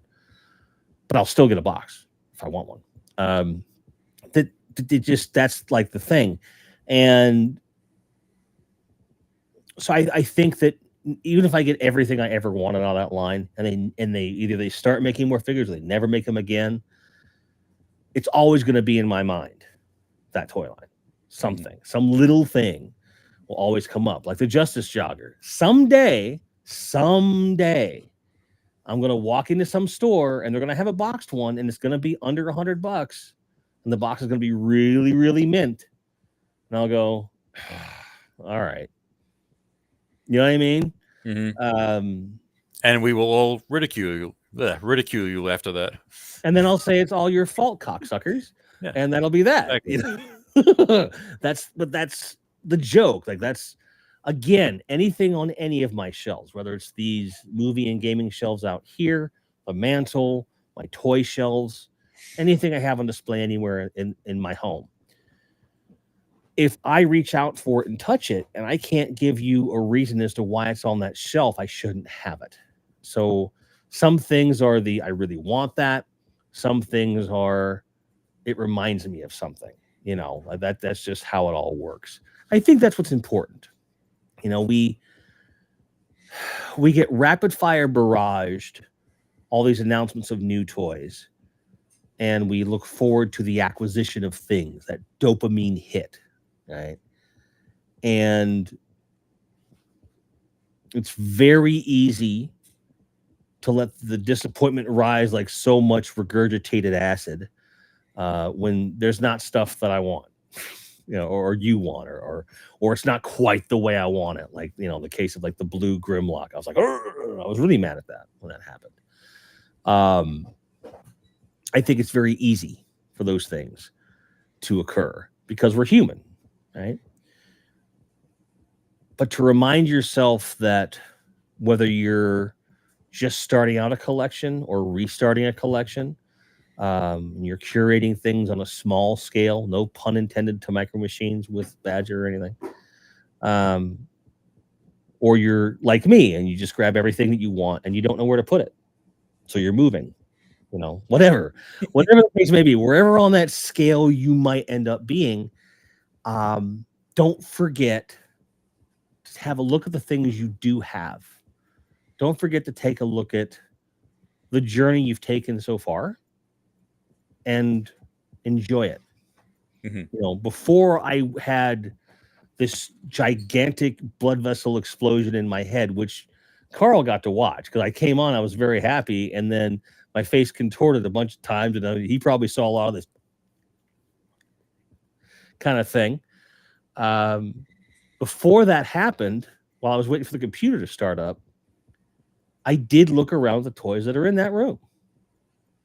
And it was like, man, it's nice to be in here. Even with all the fucking boxes around and I can't see half the shit, it was nice to be in that room and be around that stuff. So whether you're buying a snake lair or you're not buying a snake lair, or you're getting the goddamn Mephisto or whatever it is, remember that we do this because it makes us happy. And if you're not happy, distance yourself for a while and come back. I promise it works. It is not a competition. No, it's not. Although sometimes my brain wants to think it is. Salzburg says, I need you to send me FFL info before you move. Oh, FFL. Is that the location? What? I'll get at me in private. I'll get you anything you need, man.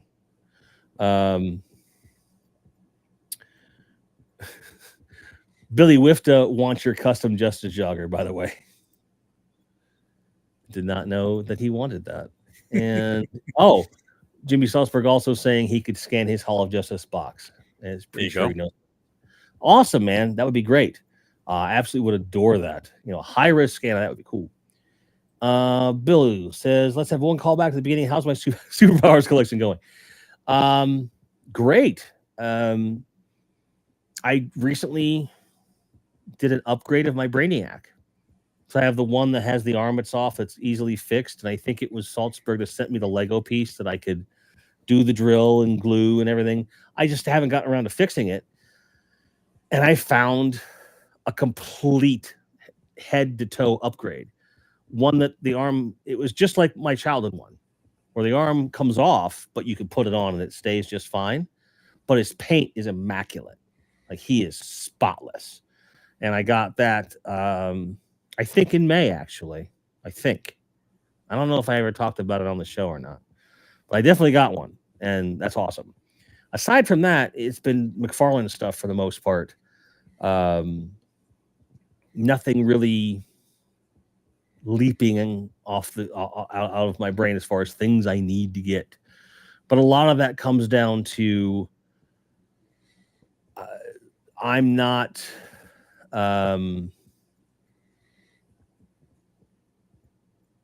I'm not focusing on any of that stuff because, like, I forget what I have. When we got the superpower stuff out to put on the shelf, like, there's still stuff I know that's missing because it's in these other bins and stuff. So I honestly don't remember what I do and don't have at this point. I know what I think I have, but then there's, do I have that? Or did I think I bought that? Or do I have 7 of them somewhere? You know, like, for example, I have a Superman and a Batman that need to go to Largo. I got a Batman that needs to go to Scuba Pete. And those are on my desk right next to where I sit to remind me to send them. I've got stuff for you. I've got stuff for Bill. I've got stuff for almost everyone in here that's just sitting there. It's great. Can't wait to move. You need an assistant. Yes. But I also need room. But I also need room to work. So one of the things that's going to go on the far end of the garage, at least at first, is a folding table that is only for outgoing stuff. And I'm going to sort it. Everyone's going to have a bin or a box with their name on it. I'm going to triple check it with everybody before I send it. And then y'all are going to get it. Because I don't mind storing your stuff at all. But it's your stuff and I want you to have it. Like, I literally don't have the space to work right now with this stuff because I'm surrounded by toys here. This table is full of stuff. Carl believes me. I know the rest of you believe me. I'm not going to keep going on it. I got you, Salzburg. I got you. Jim, I'm going to jump off for 1 second. I'll be right back. Sure. Yeah. So that's more or less all that I had. Was there anything about SDCC, guys, that was revealed that you want me to talk about? I know that Badger was really into some of the Jada stuff that came out. It's impressive. It's Jada. It's awesome. I'm not interested in any of it. I'm not a Street Fighter guy. Definitely not a Scooby-Doo guy. It's Mega Man. It's cool, but it's not for me. But it's still impressive toys. The mask stuff that was revealed looks cool. They teased Hurricane and I think it's Hammerhead, I think it's called. I think. But it's the black SUV thing that they have. And those look great. I think all the repaints are excessive. But to some people, they're going to be really cool, and they'll probably sell great. But they're not for me. I want the originals, and that's that. But looking at some of the updated box art, I'm more excited. They're clearly going in a direction. Billy, we have to ask what streaming service I'm using tonight. I'm using Restream.io. I've been using this on and off since 2013. And it's one of the first, and it's arguably one of the best ones. And around Black Friday, they always do a good sale on their premium. I paid a very reasonable amount for a full year of their premium, but their free is really great too. There's certain things I really wanted, and it was worth paying the money when it was on sale. But Restream.io, I really strongly recommend. I've met the owner. He's a great guy. Strongly recommend. This is much better than StreamYard for my taste. It's smooth, it does the job. It's good stuff. It's good stuff. It's the cost is comparable to what StreamYard used to cost. It's comparable. And again, when you can get the bundle around Black Friday for cheap, that's what I recommend. But I would strongly recommend this, especially if you do a lot of stuff with other people. It makes it very easy. Very customizable layouts if you want to get into that sort of thing. I probably should dick around more with it, but like for out of the box, it's really good.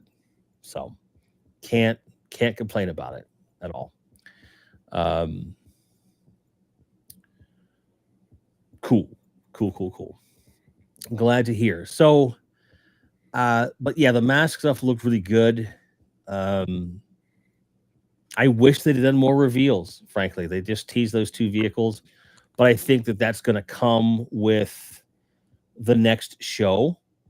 Carl, I'm talking about the mask reveal stuff. Oh yes. So they revealed Hurricane and like Hammerhead, I think it's called. Jackhammer, something. The black SUV that turned into a tank. Mm-hmm. And they did in the interviews that I saw say that, hey, we're going further into the line. Tell us what you want. For me, it's very simple. You should be you should be doing the waves in the order they came out. Makes sense. With maybe an extra vehicle or something to get ahead of the game. Mm-hmm. Because I want to see the Piranha. The Piranha was my first mask toy. Mm-hmm. I loved that toy. I broke that toy. Because I know how much I love that toy and broke that toy. I am buying 2, no matter what the price point is, because I know I'll break it again because I'm going to play with it. That is a fact. Whichever the one was with the Jeep that had the boat with the depth charge, forget the name of that, but they teased that. In interviews, they talked about, like, they gave a list of things like, you should do this, there's this, Mm-hmm. which every time you hear a brand manager give out specific names, that means that they've already been discussed and they're cleared to say those names. Yep. So if that's the case, that means that like they're looking at finishing Series 1 with the second wave, plus, like Hurricane or whatever. They mentioned Boulder Hill as well. So I think that their intention is to do a Boulder Hill, but the question will be, can they afford to, right, with the money they make off of this? I think they have to look at sales on the first couple of waves first. Exactly. And that may be why they're going into the repaints already. Repaint is exactly what I was going to say. Exactly. Trying to get, even if mass collectors already have the original vehicles, maybe they're going to try to draw them in with the repaint line to expand their series that way. Like your reaction to the black and gold repaint was that it just looks like a classic, Camaro Trans Am of the day. And it does. It looks great. It looks like that douchebag dude at the end of the block that had one and was really mean to all the kids when he was washing his car. Perfect. Mm-hmm. We call it white trash Mac Tracker. But it's cool, but is it worth it, for me? No. But I do think it might have some allure for the people that do already have them. Right. Like, oh, that is neat. Maybe it'll work out that way. I don't know. Mm-hmm. I hope,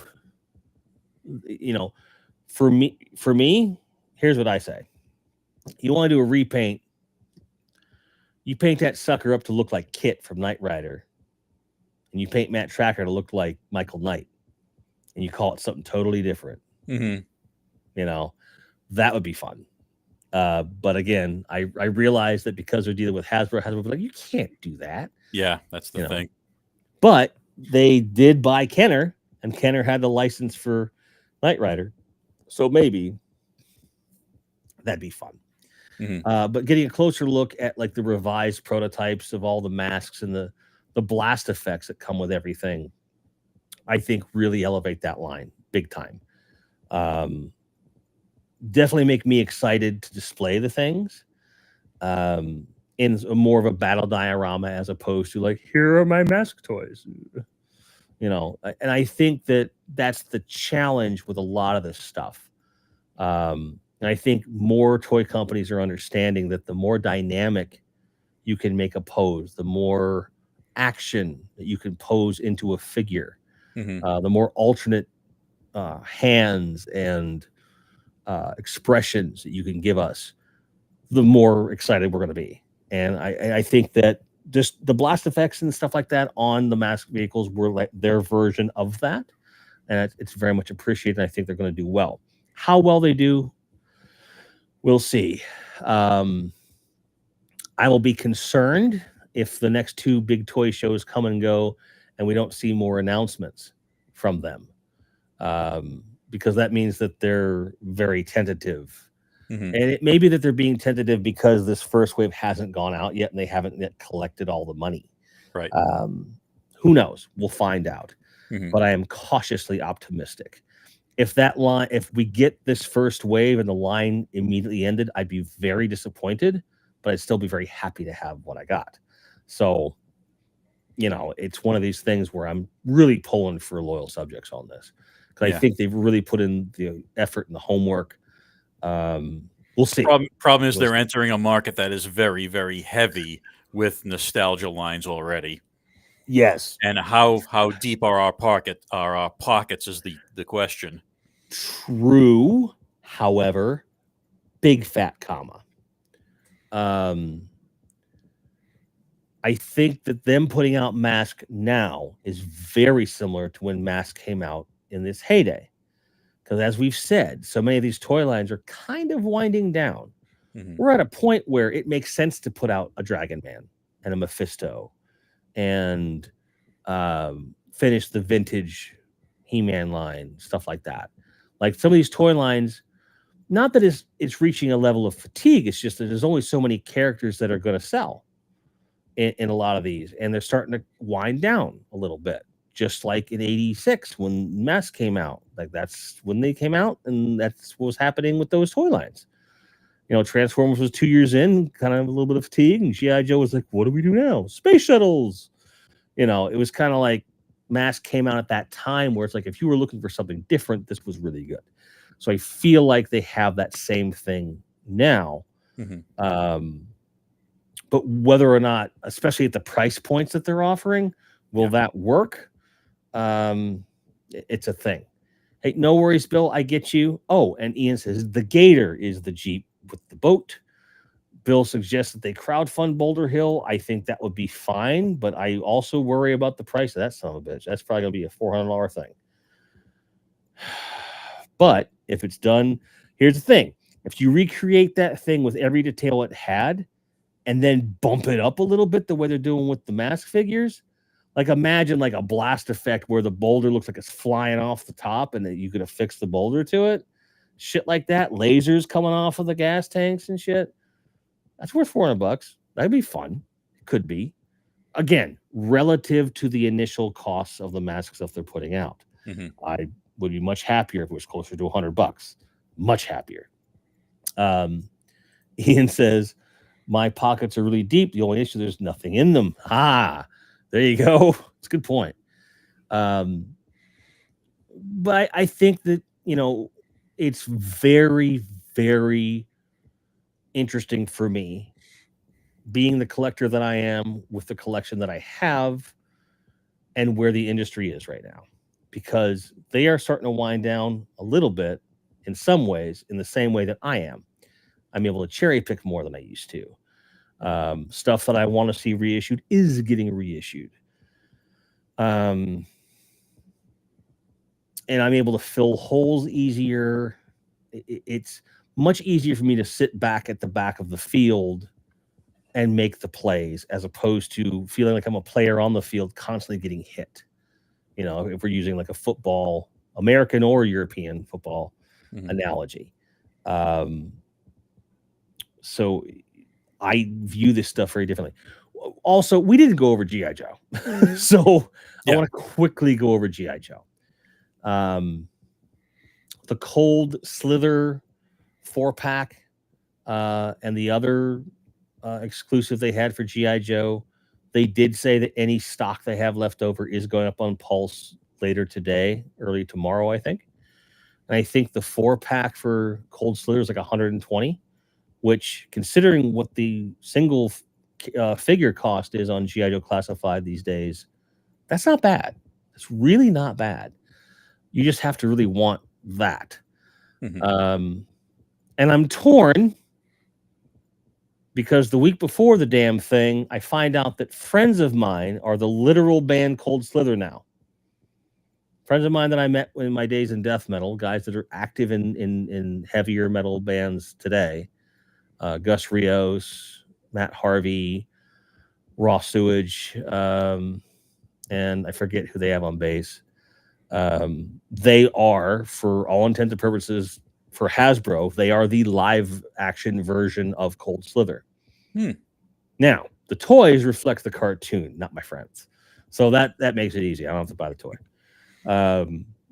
But they appeared at San Diego Comic-Con as the band, which is cool. What's funny? You get them on the show. I've had Matt on the show before. Matt was the one who did that completely, fully original, like Superman orchestra album. He did like the symphonic thing, which he's retooled. He's done a completely different version of it, and he just put it out because he saw the new movie. He's like, oh, and he just retooled the whole fucking album in like a week because he's that guy. He's one of the dudes in the band. He's a guitar player, and then Gus is Zartan. It's surreal. These are guys that I listened to and was a fan of, and then we became friends. And now they're in Cold Slither. It's so weird to me how my life has kind of intertwined a lot of this shit. It is nuts. If you listened to most of what any of those guys have been involved in recording-wise, it's kind of like casting Charlton Heston to play Beavis or Butthead. Okay? You're really overshooting the mark. You could have gotten any guy from some bar band to do it, but you got these virtuoso, really talented, highly skilled musicians to play, this crap rock music that was made for a cartoon, which I find funny. I hope that they're going to do an album and a tour. We don't know yet, but they're doing more appearances. So that I don't know if they went on tour with Cybertronic Spree. That's the name of the Transformers band. Oh my god! Yeah, talk about a crossover. They did that. The only problem I see with that is that Cybertronic Spree have been living rent-free under the radar of Hasbro's lawyers for many years. And if a Hasbro-sponsored Cold Slither goes on tour and Cybertronic Spree goes on tour, I have a feeling the stipulation would be, well, since you've been living off of our IP for a couple decades now, you're going to be doing this tour for free. All of your expenses will be paid, but we're not paying you a dime. We're going to keep all the money that would be made for your band and keeping it for marketing purposes and all the revenue we think we've lost, or some shit like that. That's probably what would happen. A kind, friendly, understanding corporation like Hasbro would do such a thing, Jim? Yes. Yes. I can't even. I can't. I can't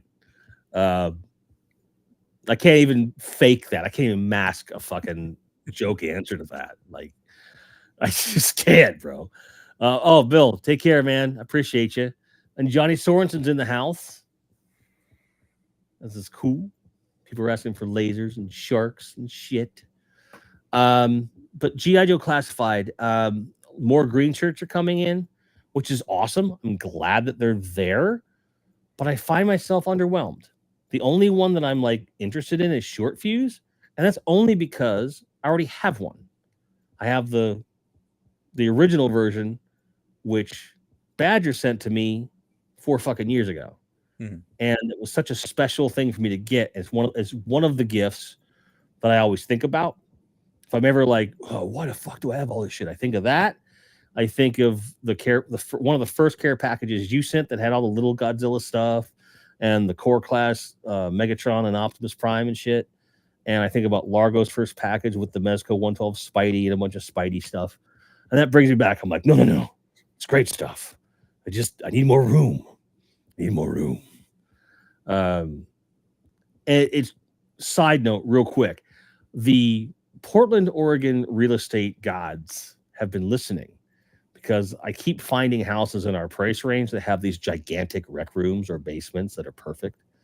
So when it comes time that I've outgrown that garage, and I will, and we buy another house, those things exist. It's a true story. What else did they reveal? They talked about the Snowcat. No one cares. That thing's way too fucking expensive. Okay. It should be $250 tops, absolute tops. And even then, that's asking a lot. I don't care how many blast effects you put on it. I know I'm going back on what I just said. Can you have too many blast effects? I think the Snowcat answer is yes, you can. And again, with the stretch goals, again, if they had the stuff, all the stretch goals were part of it from the get-go, we might be having a different conversation. That's one-sided right now because I keep talking. Do you have any thoughts on the Snowcat? I just think it's a complete miss. No. I'm not into G.I. Joe Classified, so that's just, I have no dog in that fight. I figured. I mean, I know that, but I just want, but you're allowed to have an opinion. Like, there's plenty of toys I don't collect. I have lots of opinions about. It's true. I'm allowed. I'm an American. Here's a good segue. Hulk Hogan's death.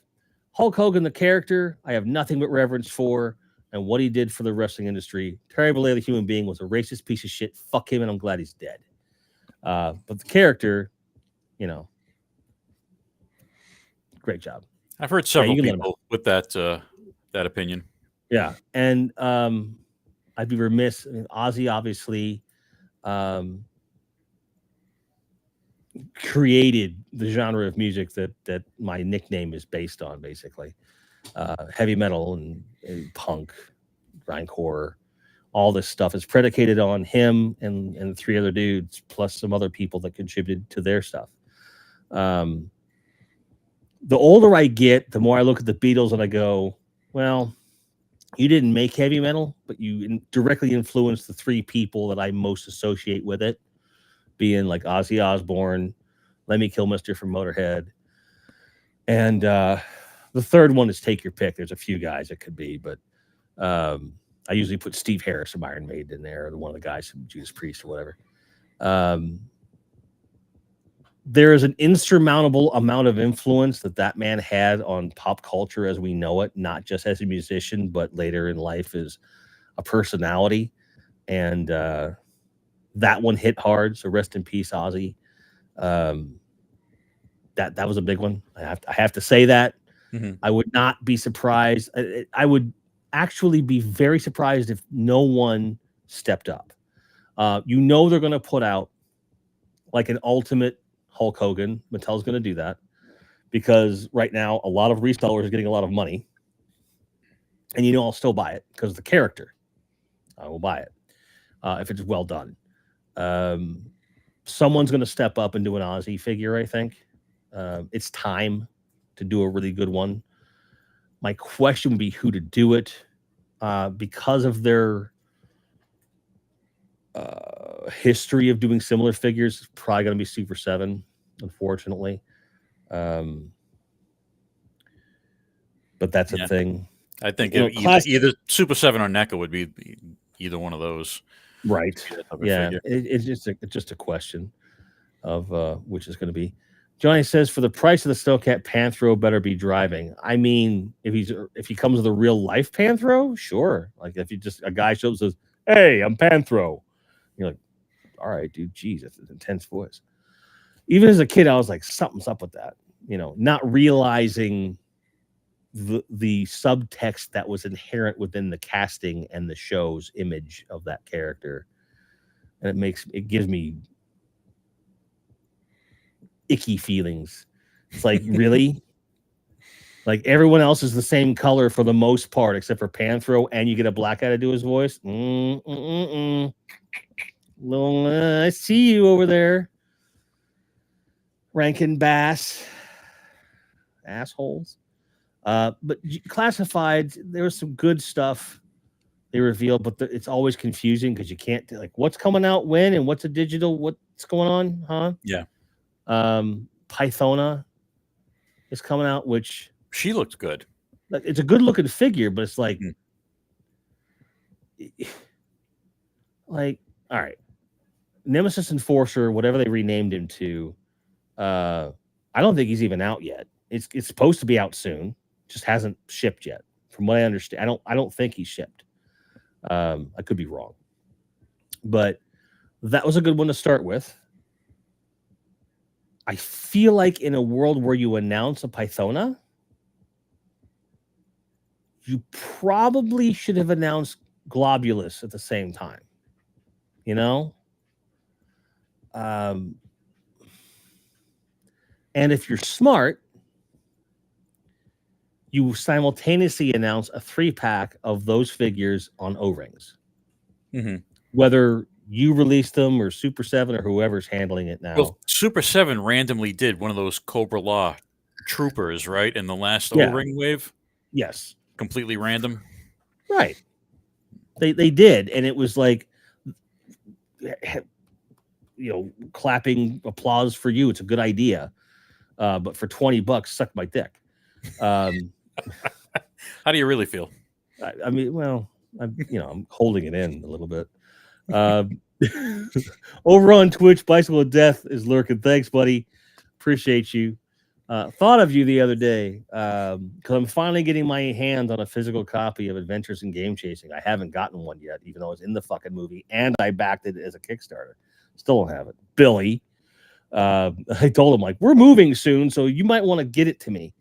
And the real reason I'm on his ass is because I want to see the making of documentary that comes with it. And in all my almost all my interview footage, I'm wearing a T-shirt of that fella down there, Bicycle of Death, because I wanted to show some love, my boy. So love. So yeah, Super 7. Their whole thing with their O-ring line, though, is that they're trying to fill in some gaps. They're doing for G.I. Joe what Superpowers could have been in many ways. But now seeing that in practice, I see why you can't put all your eggs in that basket. You can't. Because I think, like many people that missed out on Superpowers are like, oh, hey, Superpowers, I remember them. You come out with just the weird ancillary characters and like, but there's no Superman, no Batman. And then they go to eBay and they're like, oh, fuck. You know what I mean? So I think that somewhere between McFarlane's original approach and what Super 7 is doing with G.I. Joe O-Ring is probably that sweet spot of how you bring back or add on to something. But as usual, Super 7 overcharges for fucking everything. So, everything. I'm just bitter that my Lemmy broke. So, Oof. Yeah, he fell off. Him and Iron Sheik were up on the speaker, which is above the TV. The speaker's held up by a metal stand. There's a tiny bit of wobble in it, unless you really go after it. Well, a certain feline really went after it, tried to climb the fucking thing. And both Iron Sheik and Lemmy went toppling about 7 feet to their doom onto a hard floor covered by a rug about that thick with no padding. That was a Super 7 Ultimates? Yeah. And Lemmy's head snapped off below the ball joint. So like the ball joint came with the head. And it's, it's this tiny little thing.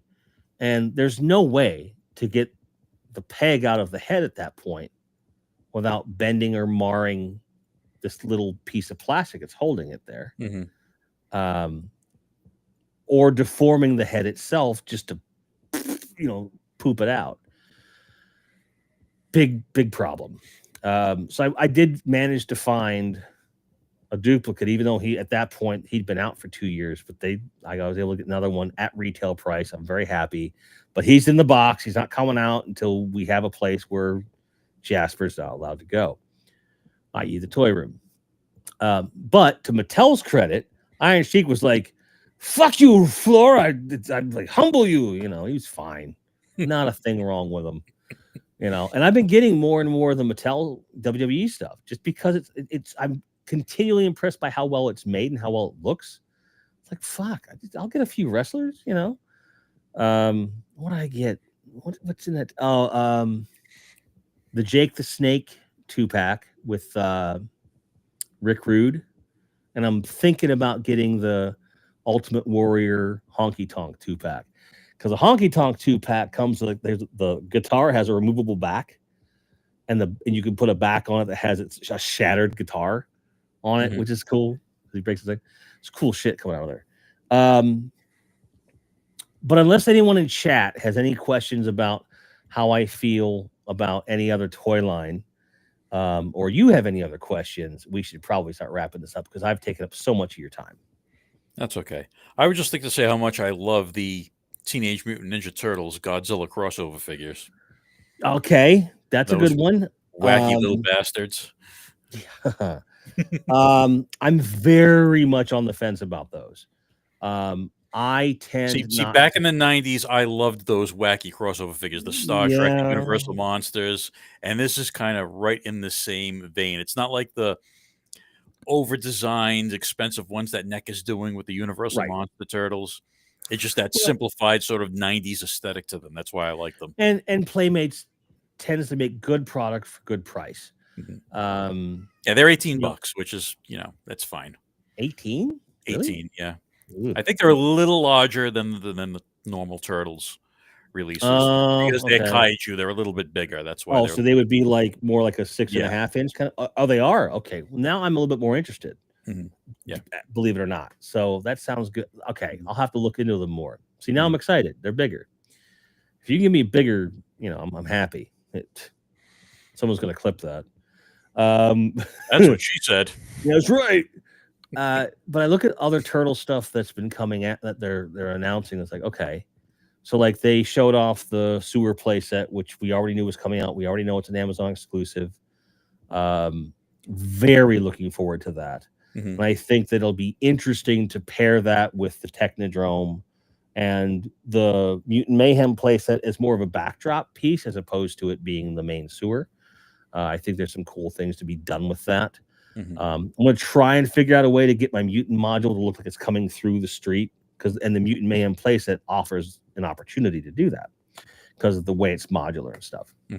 I think they showed off the Foot Cruiser. I think they had it in the display case. It looked pretty good. That one last time I looked was currently unavailable. Currently unavailable at Amazon. So they haven't actually put it up. They went through that with the Technodrome too, when the stock went in and out of stock. I think I ordered it as soon as it went up, and then now it's currently unavailable again. It's the same thing with the Technodrome. I was one of those kids that got it on that early Sunday, and then they honored it the whole way through. I don't know if I ordered it or not. It's a blur, especially on a San Diego weekend. But I don't recall a ton of classic stuff coming across the pike. The only thing they showed were the 5 figures. Yeah, the classic remaster. Yeah. Which is not really the original line. The original ones I'm talking about are the Chrome Dome, Usagi Yojimbo, those characters. Well, thank you for bringing that up, because I forgot all about that. Yeah. Usagi Yojimbo, I'm over the moon about. When you told me that in chat, I raved to Lauren for 20 minutes about that figure. Of all the Playmates figures I had, aside from the original Turtles, it's a tie between Usagi Yojimbo and Slash is my favorite Playmates Turtles figure. Because they're just so cool. And that the way he was made, the way they sculpted him is perfect. You could pose him in just the coolest ways with those swords and shit. Love that character. Glad to see it. Chrome Dome, I'm tempted, but they haven't made a Metalhead yet. So I'm like, go do a Chrome Dome. Why don't you do Metalhead? You can do them in a 2-pack and sell way more. But again, they're getting into the weeds a little bit with that line, and they know it. So then you look at the remastered, that 5-pack, which is divisive. However, I will be buying one because, one, it does appeal to me to have the articulation without the bumps, for one thing. 2, they fixed the head swap that accidentally happened between Leo and Don. So now Leo and Don look the way they're supposed to, with as far as how their heads look. Splinter and Shredder obviously are a big get. And I believe there was some articulation stiffness that they retooled in the Turtles as well. Because there are some poses that aren't quite ready to do, not quite ready for prime time. And in a world where a year ago, I got those 4 Turtles for $12 a piece, and they arrived fully intact, and I've been enjoying them on my display for a year, I don't mind swapping them out with that pack. And for me, that means that if I need to have that kind of turtle somewhere else in the house, I can. If I need spare parts, I've got them. Or I could just throw them on eBay for half the price I paid and feel like I got a steal on the 5-pack. Like it's not that big a deal, people. The original ones were not that expensive. Like for less than $50, you got all 4 turtles with a stand and great weapons, and their Origins level posable. And they had bumps on them. Now they don't. If you miss, because they were in and out of stores like that, because I think they were worried they wouldn't sell, and they sold like crazy. Yep. So I think the 5-pack is probably their way of apologizing to folks that did buy them but weren't happy with the bumps or the articulation, and is definitely an apology to folks that weren't able to get them in the first place, because their aftermarket is pretty crazy. So, I think that people are very quick to say, well, what is this 5-pack for? I don't need it. Someone needs it. It would be nice if they'd single card Splinter and Shredder in addition to that. Or and they may still do that at some point. We don't know. Right. But what I think would have made a better combo pack, they've already shown off Bebop and Rocksteady.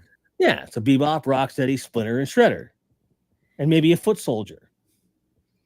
Now, when they put out Foot Soldiers, that's going to sell. They better stock the shit out of those. Sorry. But otherwise, I mean, I think that Turtles are in a weird place between NECA, between Playmates, between McFarlane now. It's like, oh my God. I understand now why there are people that only collect Turtles or only collect Star Wars or whatever. I get it now. I could never be one of those people because having to keep up with all these disparate lines would be infuriating. I don't think they revealed any other vehicles or anything in the classic line, though, did they? It was just they showed the Foot Cruiser. One vehicle, but it was from the early 2000s line. The Tales of the Teenage Mutant Ninja Turtles. Johnny probably knows better than me, but there was one vehicle from that. Okay. All right. Because I didn't see anything else. Because again, I look at so many of these walkthroughs, sometimes multiple, and I'm like, am I missing something here? That's how like the drag store came up. I'm like, oh, that's a fucking Origins drag store. I'm not mad anymore. That kind of a thing. But some of these toy lines are getting to this place where they're running out of mainline characters to put out. So they're slowing down a little bit. And I think Playmates is doing a better job of that than Mattel is with Origins. They've been a bit slower on the draw in some ways, but faster in others because they're getting real close. I'm very surprised we haven't seen an Ace Duck yet because he was early in the line back in the day. But aside from that, we've gotten, because we're getting now into like the crossover stuff, like you said, because they did do the movie ones, they did do some of the sports ones. I think they redid already. Yeah, not all of them, some of them. So we're getting to that.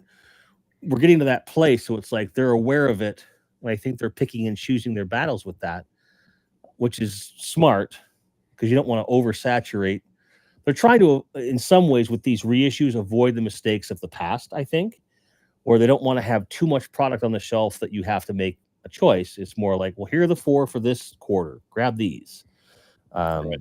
Which is smart. But it's like, I really struggle with where my Turtles collection is going, because I'm not going to rebuy every single fucking character in the articulation thing. It's not going to happen. It's not. I think that the mainline characters with the posing is smart. They do an April all day long. Beyond that, I don't need it. I don't. Mm-hmm. But, and in terms of classic reissues, there's a couple more I might get, but I'm about done. And that's not a bad thing. So, speaking of done, I am not going to let this get to 3 hours, damn it. Thank you for your time very much, Carl. Thank you for having me on. Absolutely. Folks, I know everyone here has seen Gojitron's channel. If you haven't subscribed, go subscribe. If you haven't been over there in a while, go check. They might have unsubscribed you. And then go back and like a bunch of videos and then watch them at your leisure. It helps the algorithm, helps him, which helps me, because I like to think I had a little bit to do with him starting up his own channel. So you did a little bit. So I just kept poking you, and you're like, fine, fuck it, Jesus Christ, I'll do it, I'll try it, jeez. No, that's not how it went. But you do great stuff, and it's awesome to have you on the show when I can. And maybe when those Godzilla crossover Turtles get released and they start shipping, maybe we should collaborate on that.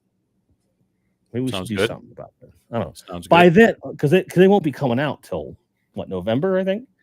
So yeah, October, November. Yeah, hopefully it's November, because October I'm fucking moving. But in any case, thank you, my friend. I appreciate you. I will see you soon, and I will leave you and wrap up with these fine folks. And I hope you have a great evening and week.